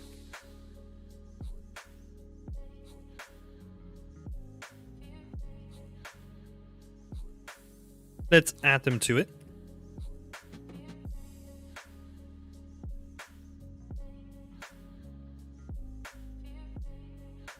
This is interesting, right? Because I kind of look at this in a way of like, okay, so we have our focal point here, right? We want to make our focal point stand out. And if you want to go for something that stands out, then picking something that has a lot of contrast with the environment surrounding it is probably going to work best, right? So my instinct tells me that we should go for probably the lighter colors.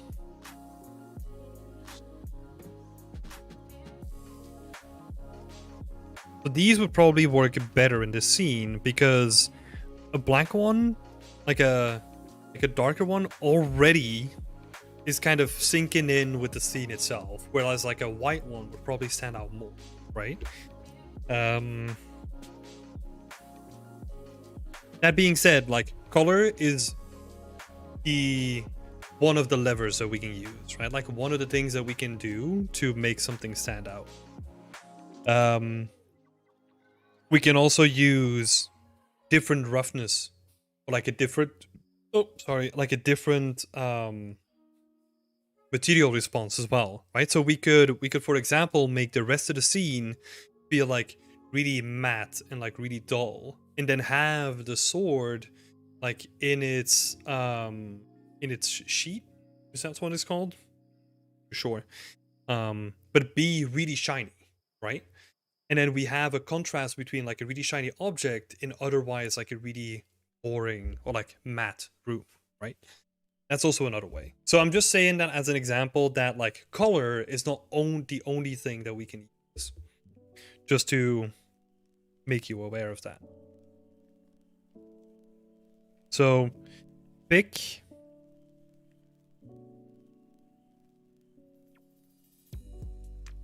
this one because the weapon is our focal point, right? We wanna pick something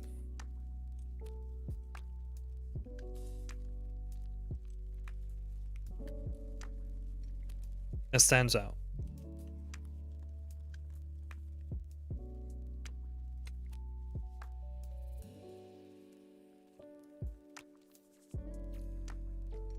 Dark blade blends more with the background. Yep. Sent. I was thinking it would be reflective lacquer and gold ornaments that would work then. Right now it's just a basic color. Yeah. So in that case, if you're going with golden ornaments, you could make it stand out if you go for this sort of material, right? And then the yellow is basically gold, and then make the red like brighter than any red in your scene, right? So that could also be a way, and that would be like a more subtle way of approaching it, because my only issue with picking white would be that it's really brash compared to all the rest of the scene, right? So it's gonna be, it might even be like a little bit too much. So that's why my gut feeling was going for white. But if you're then picking like a subtler approach with like the golden ornaments and like the red wrap around it, making it stand out that way, that's probably like a better way to make it stand out while still keeping it like in line with a more subtle approach of the scene. So that's great. One thing that I will also say is be careful of the proportions. It kind of feels, even though not as bad now, I would say. Kind of feels like the blade is just like really, yeah, really wide, you know? Like a little bit too, yeah, too chunky.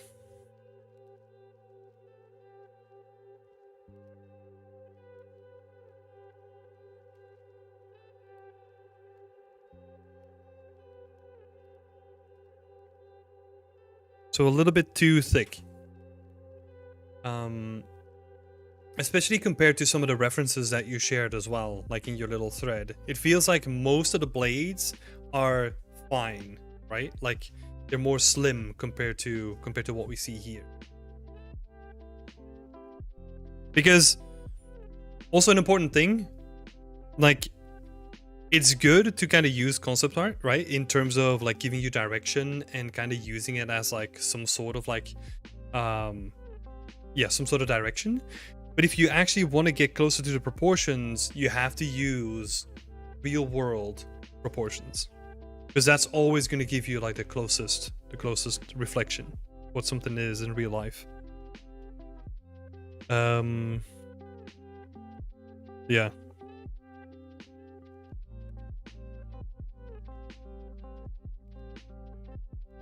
Let's see.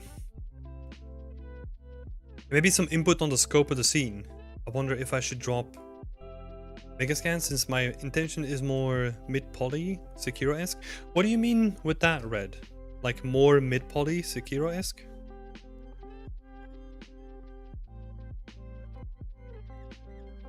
You mean just like higher poly count, right?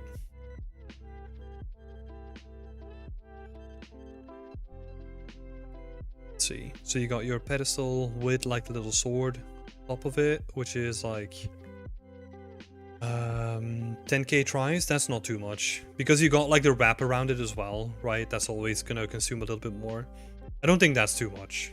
But honestly, on the scope of the scene, like this is a very well scoped scene, right? Because you only have to deal with like a couple of tilables, especially for the rest of the environment. And then you can focus on like the main focal point, which is the sword and the little pedestal and the little like altar, right? And then for the cushion, I would honestly see if Megascans has something to offer, right? Because those cushions, if you want to make them look good, like that's a little bit more advanced. So I would probably look for Megascans for the cushions.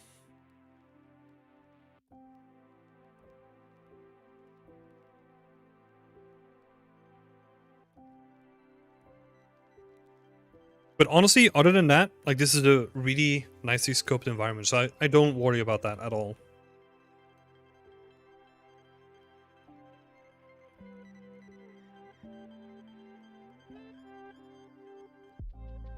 I feel like I need to keep moving a little bit, so I think this is gonna do it for now, Red. Thank you so much for posting your work, though. We kind of answered all the questions anyway, right? So I think that's good. I'm looking forward to seeing like the actual textures come in, though. It's gonna be really nice to see. Yeah, best of luck.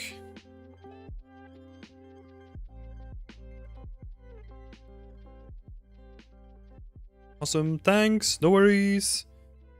Let's see. How many more? 3. Oh, jeez. I really need to speed up. Been underestimating this. Okay. Mihai. Make an artwork. Ultimate showcase.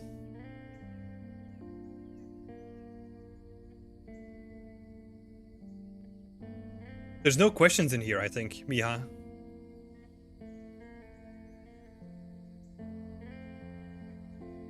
Sure if I want to make it out of metal or wood yet, but that's okay. Give it a move work. Let's get to work. Yeah, honestly, if there's no questions in here, Miha, I'm not gonna spend too much time on it. This looks great so far, especially looking at your previous work, the one that you just published. Yeah, I'm not gonna add any feedback onto this yet, especially if there's no questions. So this is awesome to see. Keep up the great work. Your last scene came out fantastic. So yeah, I'm excited to see this one as well. Cool. That's a quick one then, huh? Let's see if we can get to like some other quick ones, because Joe was asking for final tweaks and presentation ideas. I don't really think so. There was this. So the video, I do have some feedback on. So if we look at the video here, right, you have this intro where it kind of like blurs into vision, and then you kind of have like half of the video, or more than half, which is just like we're standing still, right? So that's like really awkward.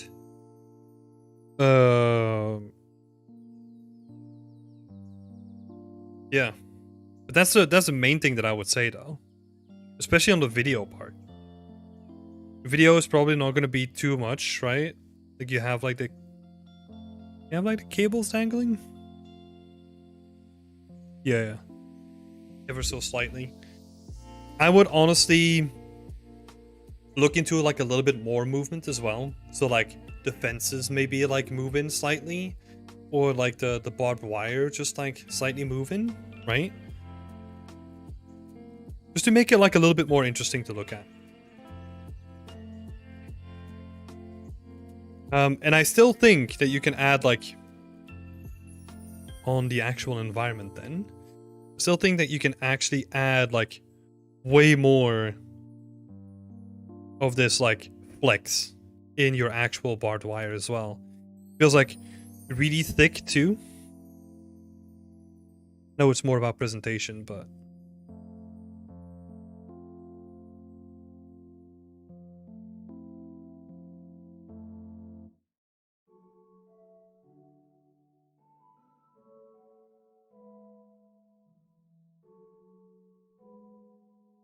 it doesn't flex enough,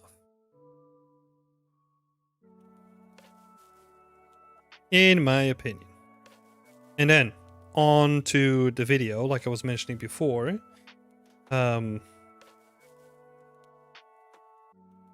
First 6 seconds is good, but I would love to see like more movement.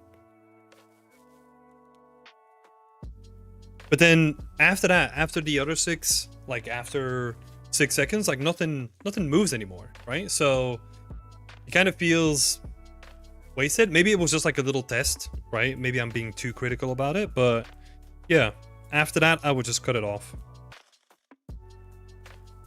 Or do like another cut or something like that, right? I don't know how big the environment is.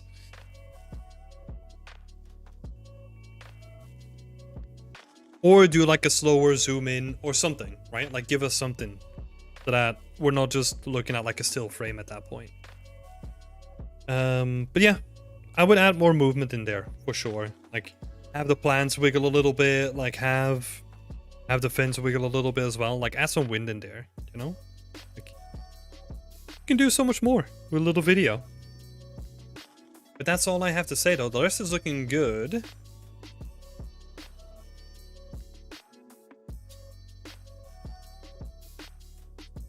Yeah. Yeah, Sam is also saying to maybe add some additional things, right? I think Sam is looking for the same thing that I am. Like he's just looking for like, okay, the video is interesting, but like give us a little bit more, right? I want to see a little bit more. So yeah, I 100% agree with Sam there. Yeah, not too much, but yeah, we were near the finish line anyway. I like the additions that you've done to the roof, right? Like making it more lived in. The layering that you've done with the sand looks really good. Yeah, Great job. On to the finish line. Next up, let's pick Alan, because I know that Alan is here. Oh, sorry, Shampoo. I was worried that making the fence thinner would make it a bit noisy. Yeah, but like a fence is going to be noisy by itself, right? And oh, sorry, I was not talking about the fence.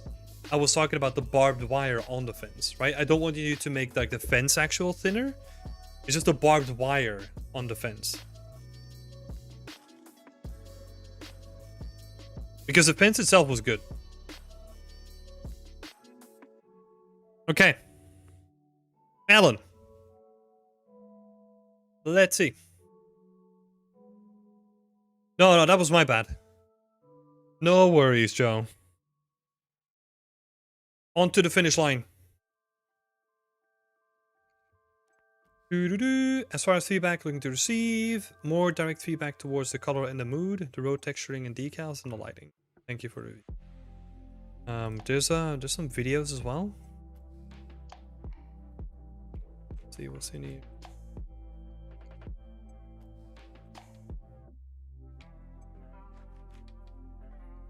Okay. Let's see. Oh, I can't open this in my browser? Ugh. I can't open this in a new screen either. Ugh. Annoying. Do it this way then. Yeah, the mood is going along nicely. I feel like we're getting darker and moodier than previously, which is good.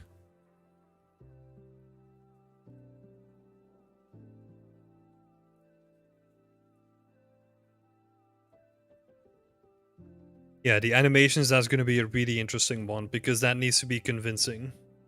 Because you need to tell a lot with just like this simple animation.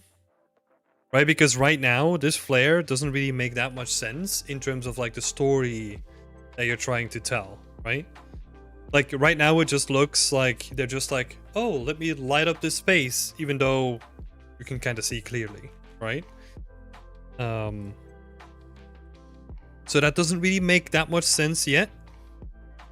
But I don't know how what the plan is there, right? Cool. So, I also added some stuff here down below. Because I think I want to share like 2 examples of what I think about the road that still needs to happen, right? So, more road variation, which is like the first image, right?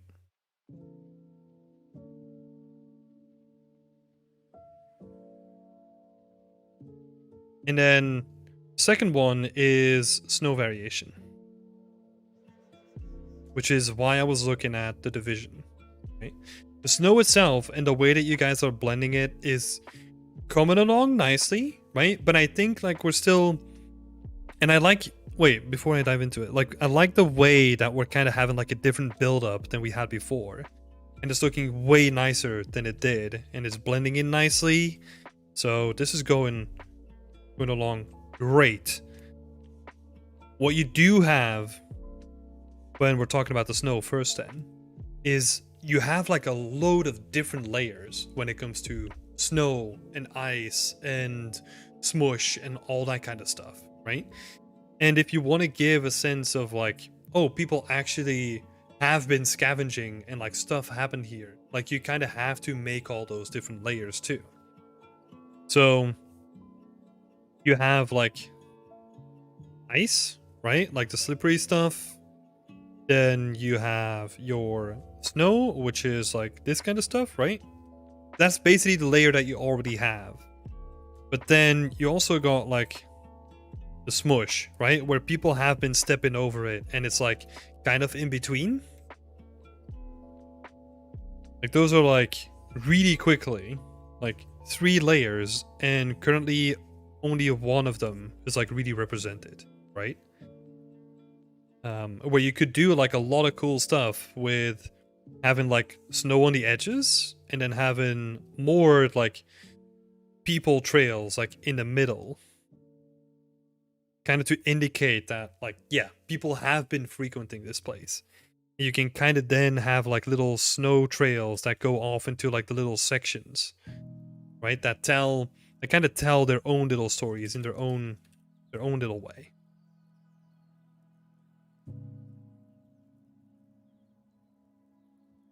So yeah, and then you can kind of start dividing this stuff into real places, right? So you have like the core snow piles, and then you have like the snow slash smush area around it, and then you have like the pure smush area, like surrounding that again. And then you could still have like your full asphalt, right? But yeah, the transition between all the surfaces is what really sells the effect, right? That's why I started looking at references and I thought about the Division, and I was just like curious to see how they approached it, right? And this is one of the first images that I found, was literally just like Division roads or something like that I typed in. You can see that like the layering, it's like really nicely done. Yeah. We have like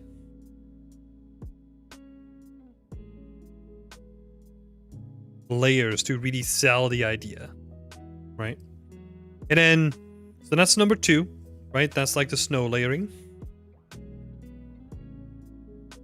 So we got the snow layers. And then number 1 over here is the road itself. And this is what's really gonna sell the effect, right? Because we want to have a combination of the two. Because if you want to keep a majority of the street like looking as like bare asphalt, which is it's totally fine, it needs to look interesting by itself, right? And I want to see those patches and like little discolorations and like, oh, another discoloration, because that is what makes the streets of Manhattan or like any major city, right? That's what makes them that way. So yeah, it's literally talking about like thinking about like a bunch of different decals, maybe 2 base variations, and then just combining a whole bunch of stuff, right?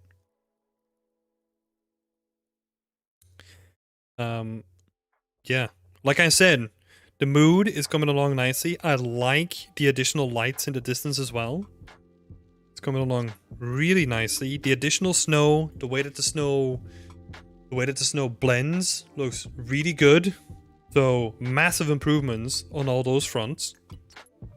So yeah, keep it going. A bit larger on the decals as well. Yeah, for sure. Yeah, you would honestly have to look into like what you normally do, right? You have like, okay, one big patch that has been completely ripped out and done anew, and then you could have like a smaller patch on the edge of it where they did like another repair, and then you could have like another smaller patch, right? So you're always kind of working in like a gradient of 3. You have big, medium, small.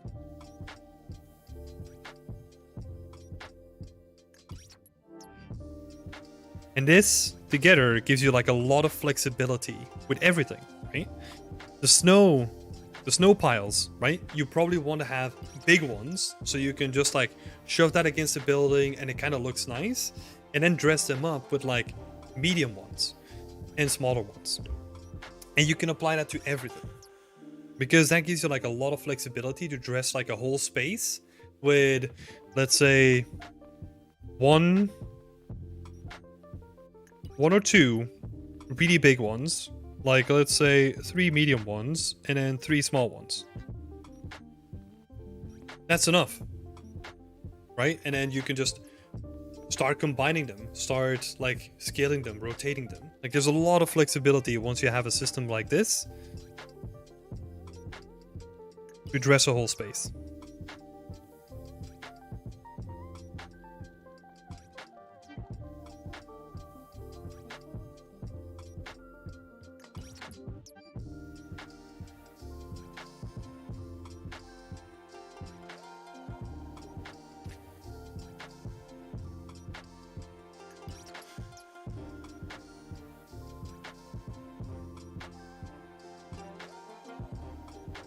So yeah, those improvements look great. Yeah. I'm gonna write it again. Big, medium, small. Whether you can add like a lot of flexibility to anything. Yeah, I would say that's honestly like the main feedback. I wanted to add like images to it as well, so that I had some concrete visual examples, right? Because we did talk about this like a couple times already, but now this should give you like good visual examples for it. Cool. Thanks, Alan and the team.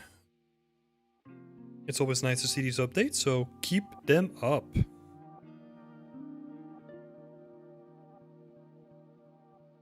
Next up, we got Alexis. Thank you very much. No worries. No worries. Happy to help. Worked on some of the titles. What are your thoughts on them? I'm not sure if they look fine either way, or if I should add little specks of color to fit the painterly look. I like them like this, honestly. Yeah, no. I like these titleables. They look good. Let's see. Maybe the only one that needs like a little bit more work is probably the wall. But I would not do that in the main material.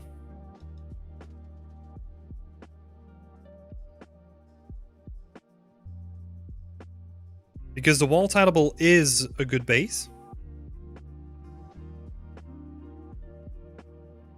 And I would honestly just add decals to it.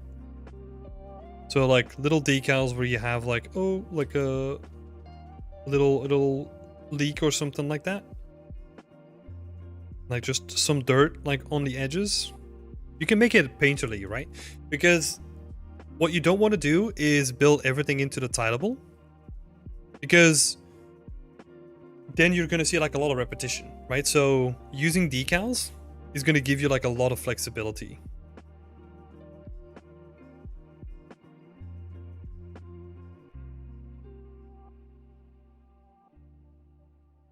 And that's what you want in the scene.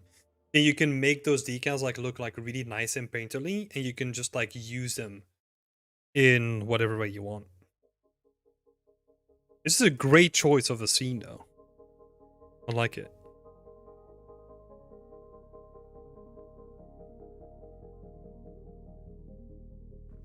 Gonna be really nice. Was that the only question? I think so, right?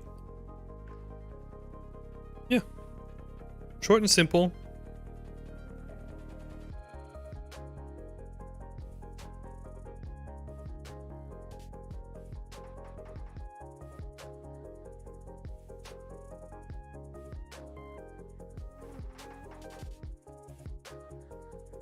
Scene and textures are looking nice. Best of luck, Alexis. Got any more questions? Feel free to post your work for next week as well. Let's see. I think your Ingle is here as well. Let's see.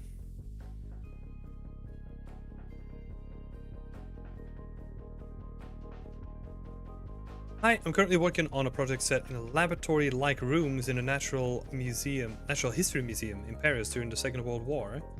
References a photo series of which I attached an example. I'd like to get feedback regarding the overall light, colors, and the composition. I like what I'm seeing here so far. I think the thing that I like the most is the very natural light.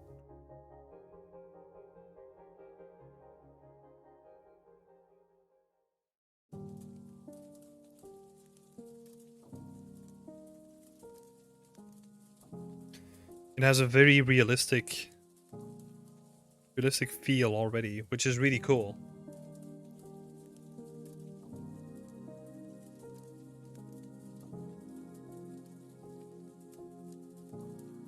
Yeah.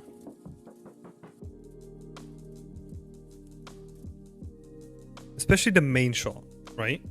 Like this one, I don't know what it is about this one yet, and I also had to crop it a little bit, right, to get it in the template, but that one feels a little bit off to me at the moment. I don't know what it is though. I think it might just be like how the colors in the back are. Maybe something along with the saturation, or like the post-processing of the camera, or yeah.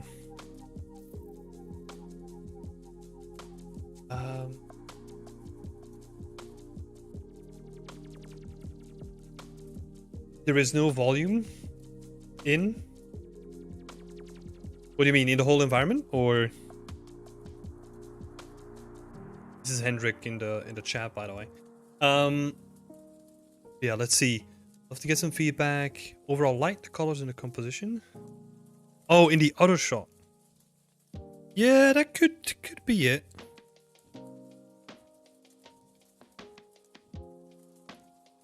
Yeah, I don't know what it is. Maybe it's just a composition of that one. Just doesn't work as well as this one does. I think the main shot has a great composition. The secondary shot is also good. Again, I kind of had to crop it, right? So I think that works really well as well. But I think the second part is actually more interesting.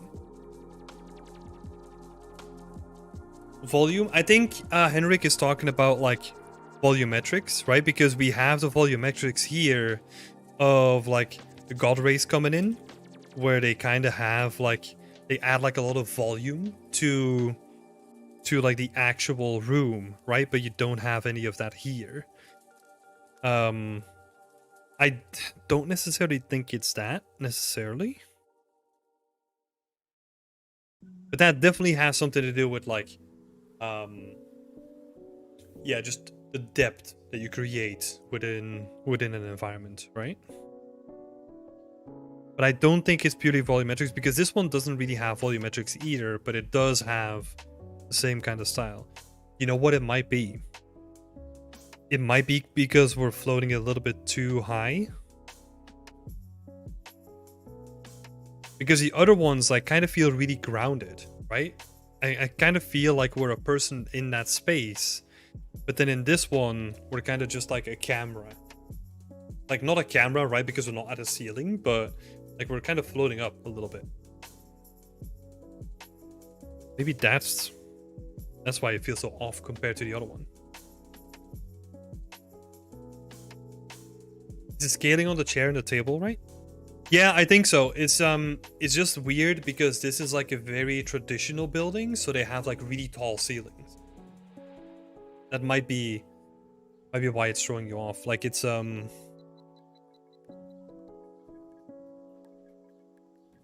comparison to the shelf.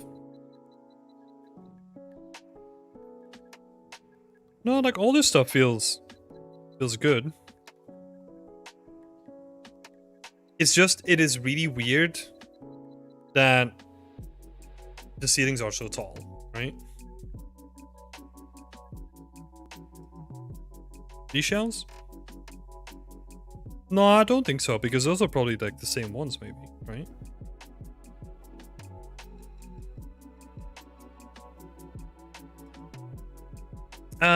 But yeah, I want to jump onto the second point though. So how can I better convey the mood from the reference picture, right? Which is like a very interesting point, I feel. Because what mood are you trying to capture from this?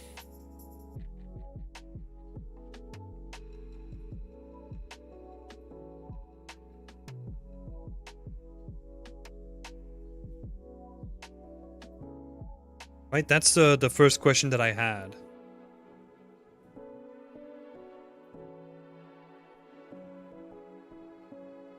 Because if it is like the very what we call it, like the very exploratory or like very artistic mood, right? Like, okay, so like the isolation from the outer world and a kind of passionate and working on something.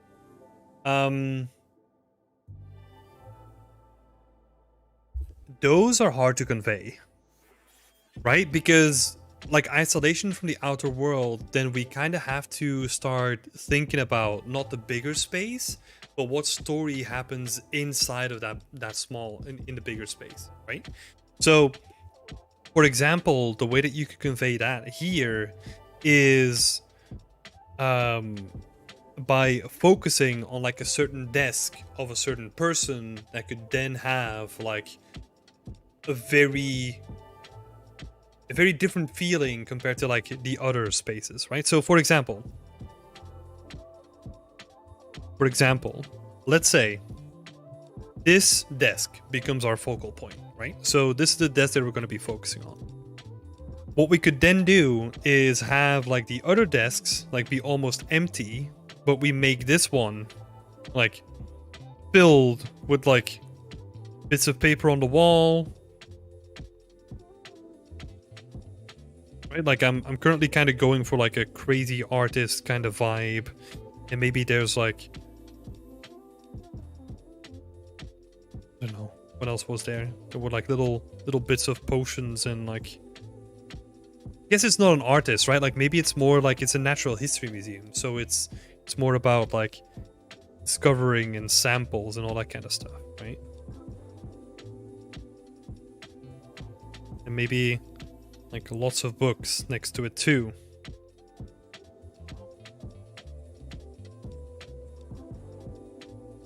So you got like just stacks of books. And then stuff on the wall. And I'm really trying to drive this home, right? The contrast of like the surrounding things. And what we could then do instead, if you're trying to go for a sense of like isolation, especially from the outer world, right? Trying something where we can see that only this space is lit up. Right, so I drew like a little lampshade and then only this desk and like its surroundings.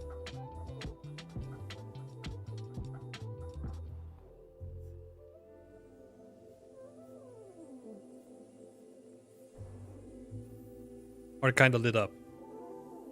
Because that sense of isolation, we need to be able to convey that in a visual way. So what I just tried to do is we can still have the whole room, right?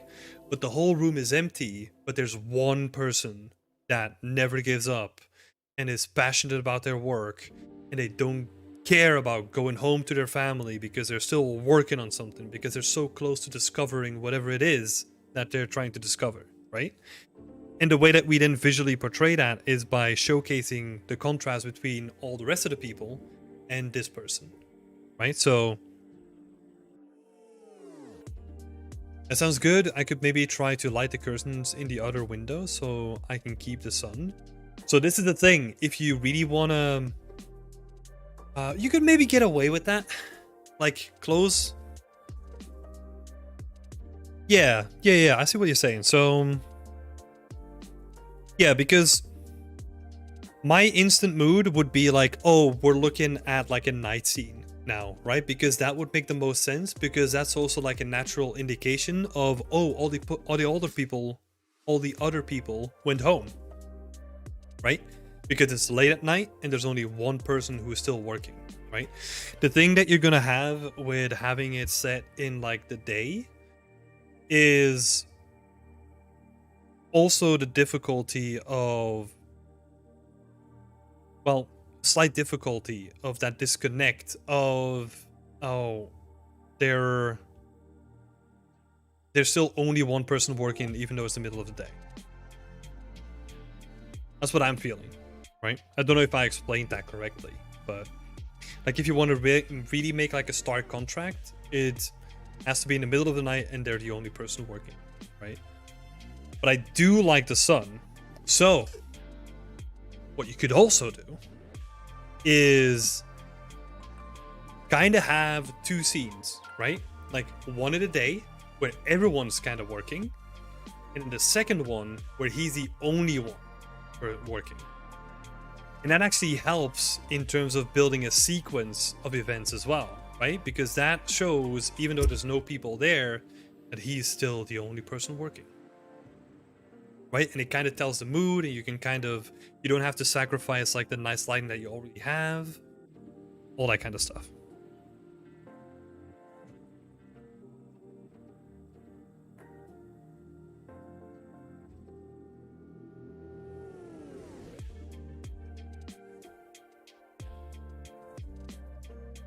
So the story that you're trying to convey needs to be personal somehow, right? Like the visual isolation, or yeah, passion for work, right?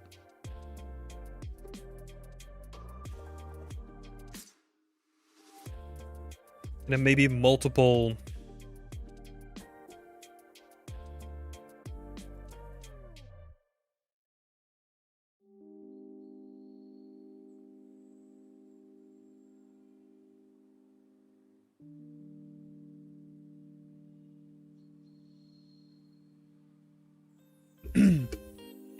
okay, in my mind, all the people were kind of isolated from all the people outside because of the war scenario and Paris being occupied. You could also do that. But then we're trying to tell a different kind of story, right?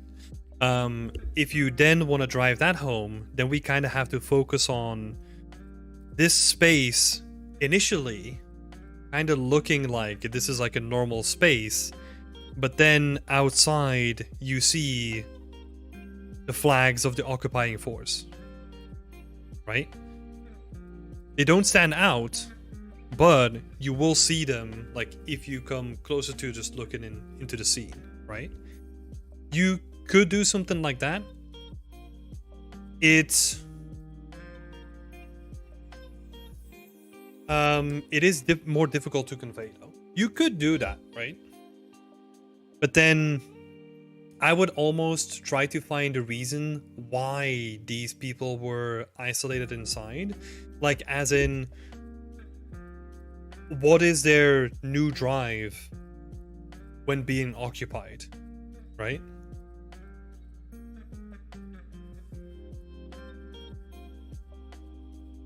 You could do that still.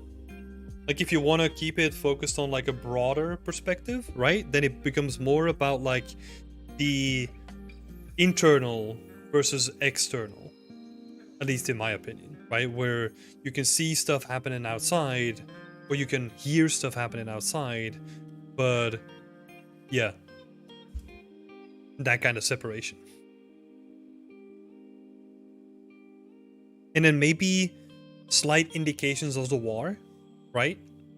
Whatever that could mean. Like, maybe there's like a crack in one of, I don't know, I'm just thinking out loud right now, right? Like, maybe there's like a crack in like one of the building walls, right?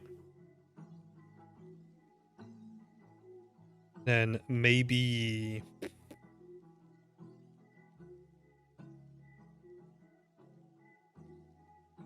yeah, I mean, there's a lot that you can do. Cracks in the wall from all the bombing, right? Yeah, I'm sure you can find stuff, you know, like to indicate that there's like a war that has been happening. And it's up to you to make it how brazen and brash you want to be with that, right? So, but that was going to be like a bit of my feedback as well, anyway.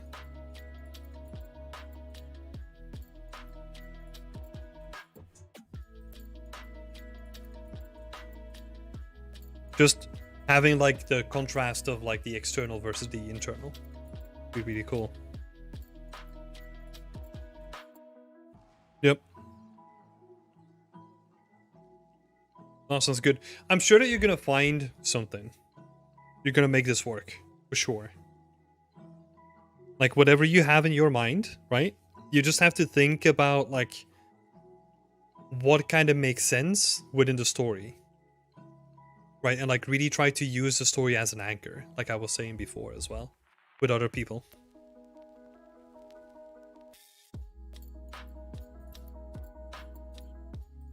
Okay, I hope that helped, Irina. There's a lot of options here, and I'm sure you're gonna figure it out. So, yeah, best of luck.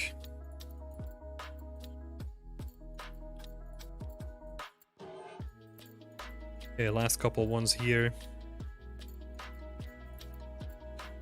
Connor.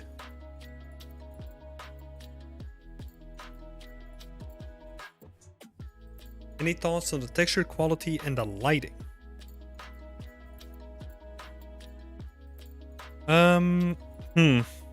This is an interesting one. The pillars have improved, but a lot of the textures, like the big ones that I pointed out like last time, not really changed. So a lot of the other stuff changed, right?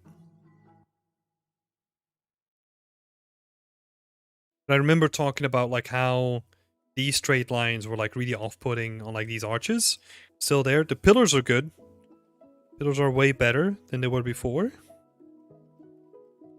And texture quality, it's sort of hard to tell, right? Because there's so much going on. But from like the zoomed in pictures that we can see, there was some more, but I couldn't add them all to the template. So yeah, from the ones that we have here, they do look good though.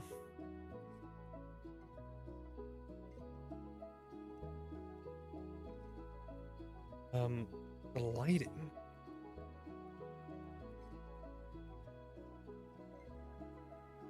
I realize though some shapes are hard to read. For example, the tentacles of the monsters are being lost. Yeah, for sure. But I think that has more to do with the lighting, right? I would honestly focus more of the lighting on the back section here, rather than have all these like distracting god rays come in. So I would go for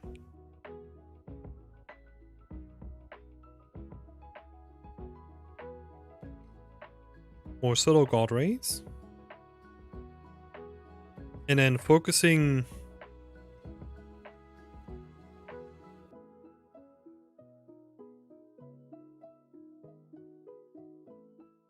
on the back. Focus the lights on the back and on the stuff that you want to see, right?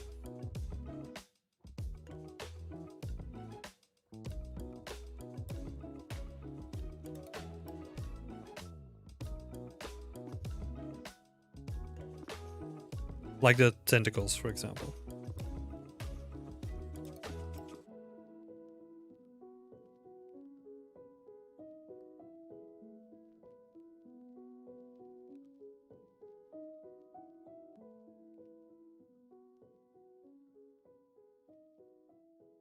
Yeah, the textures look nice. You could definitely...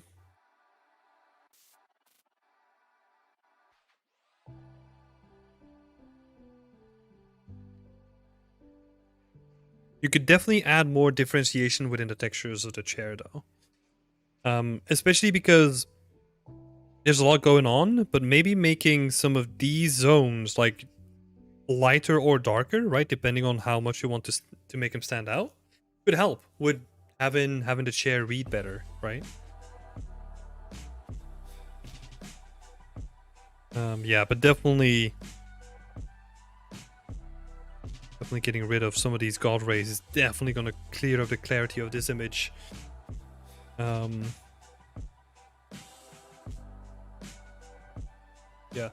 and then I think Sam was giving you a lot of feedback as well, so that was really good to see too. Because yeah, like the thing that you're struggling with, right, is like the tentacles of the monster are being lost. That means that you have to shift your scene around to make them stand out more, right? And you can do that through like a whole bunch of creative solutions, and one of them is lighting, right? So yeah, I would definitely focus on that.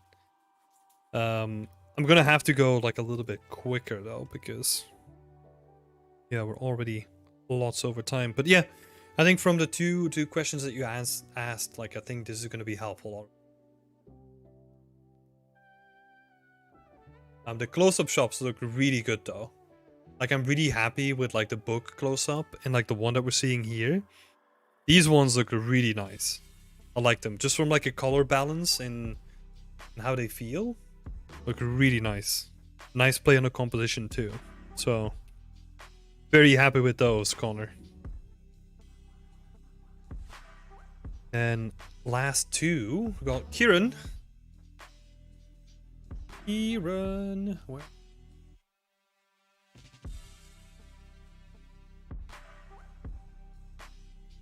At the moment, just looking for feedback on the modeling side of things. Perhaps more pieces. Oh, but you started. Yeah, this was like a week back, right? More than a week. So the modeling stuff is not really going to be applicable anymore.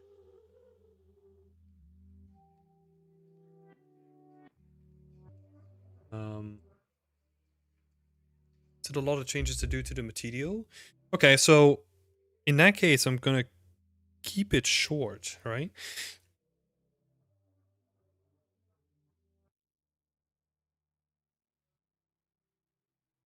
So I like what I'm seeing in terms of roughness variation here.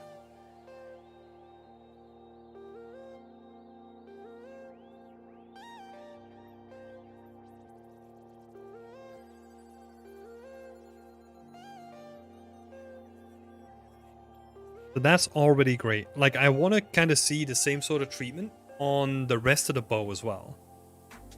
Because yeah, currently you're still working on the materials, right? So currently it feels very flat and the same. So that would be like the biggest part of the feedback. And also like the current presentation with the black background kind of makes it so that certain things are being lost.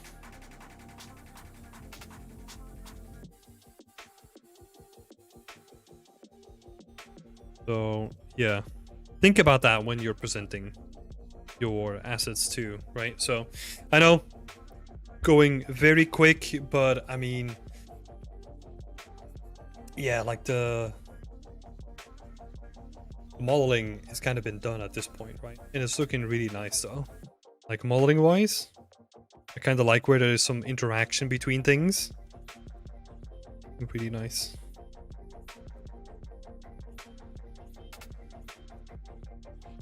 And last one, we got Jaspreet. Jaspreet is working on like a little Venice scene. Nice.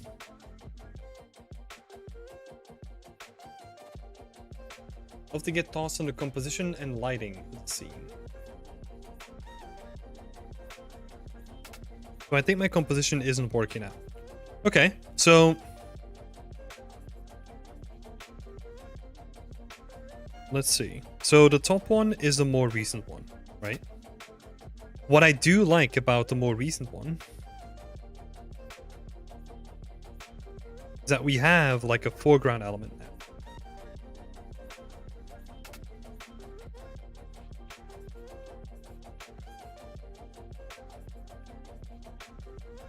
Which is really nice. I like that a lot compared to the last one, right? It also adds like a little bit of like verticality too, which is really cool. However, the reason why the composition isn't really working out is because if you look at the frame, right?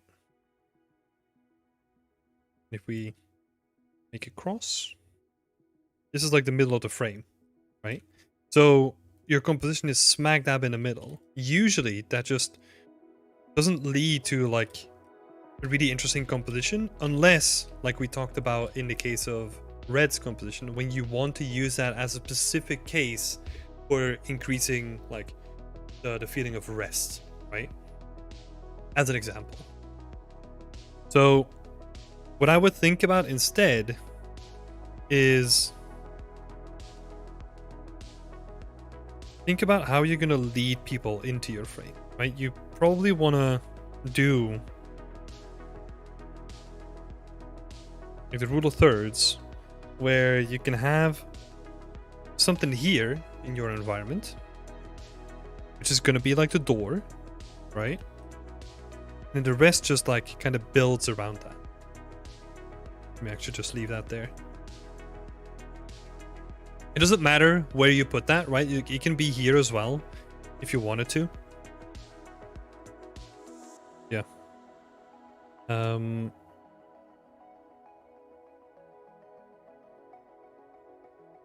also the thing here is that you have like some really nice light coming in, but then you kind of force it with this really weird spotlight, which kind of feels like really artificial.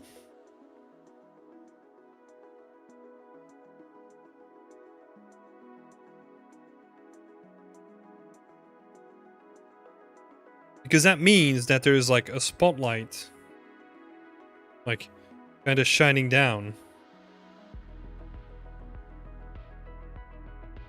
here, right?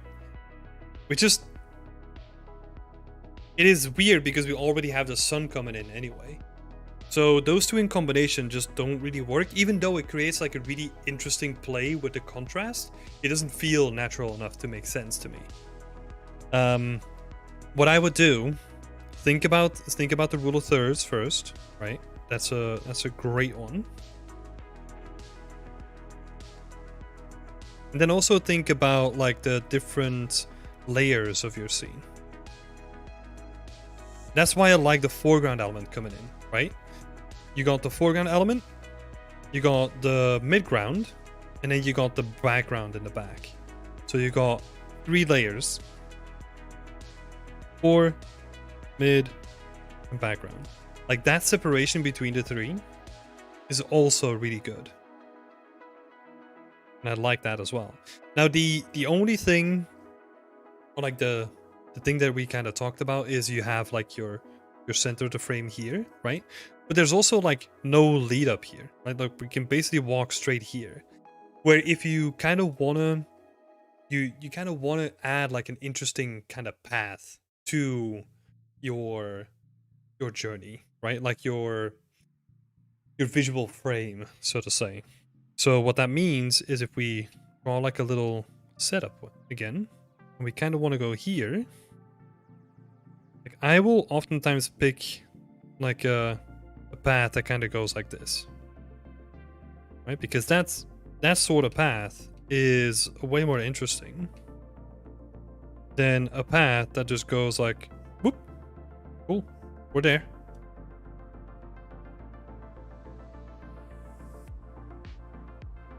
So the same thing that you can do the same thing here, right? You can add like let's see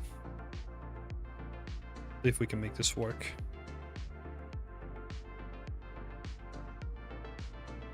So if we're kind of ending up at your door over here,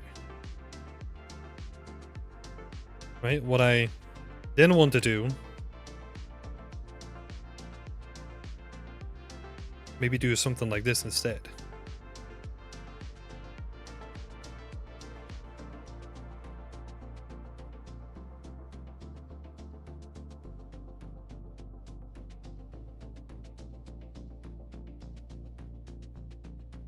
Right, so we kind of have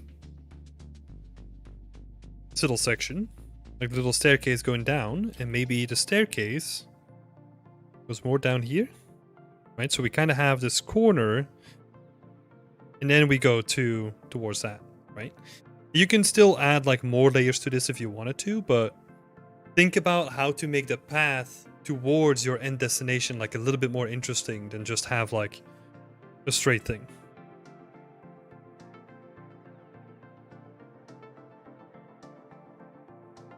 Doesn't mean that it can never work, but in most cases, like you want to make the path towards the final destination more interesting.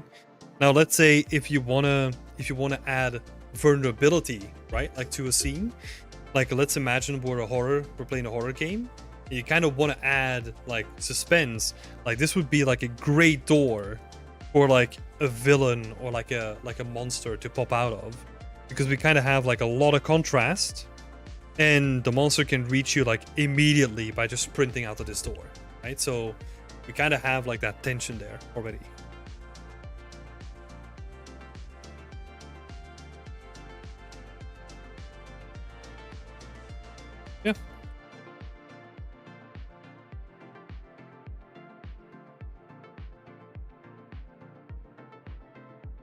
I hope this helped. Like, think about, like,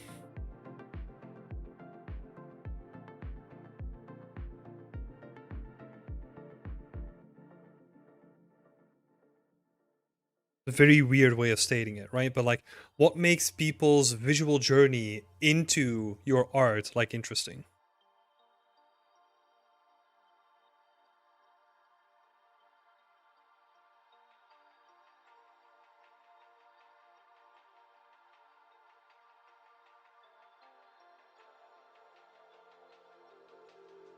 So yeah.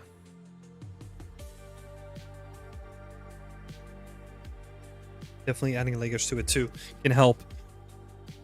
Was a quick explanation, right? You definitely have some additional support in your little thread as well, because Bodhi and Iowana are sharing like great stuff there. I think Iowana is actually saying, like, did a little paint over it, like the same as me.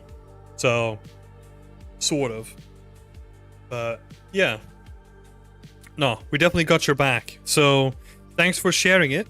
I hope this works, and if you have any more questions, feel free to just tag me for next week's event. We can get that sorted. Cool. Awesome. Okay, we got a question in the chat, and then after that, I'm gonna be bouncing. So, Pandora's is asking, an environment artist, do they 3D model, texture, and do lighting in a AAA project? No. No, we don't. Usually, we only do one of those things. Because texturing is usually done by material artists, and we have specialist lighting artists in AAA projects as well. So it's usually very specialized, especially in AAA. So yeah. Thank you for that question. And with that, we've been running way long, again, two days in a row. So thanks all for being here. If you want to get feedback in one of the next sessions, I run these on like a weekly basis. So if you want to get feedback yourself as well, feel free to become a member. And for the people that were here today and got feedback, I'm going to add these little overpaints into your individual threads. And I'm going to remove the tag so that if you want to ask a question next week, you can do so again. And with that said, I'm going to keep it short. I wish you all a nice evening, and I'll see you soon. Bye-bye.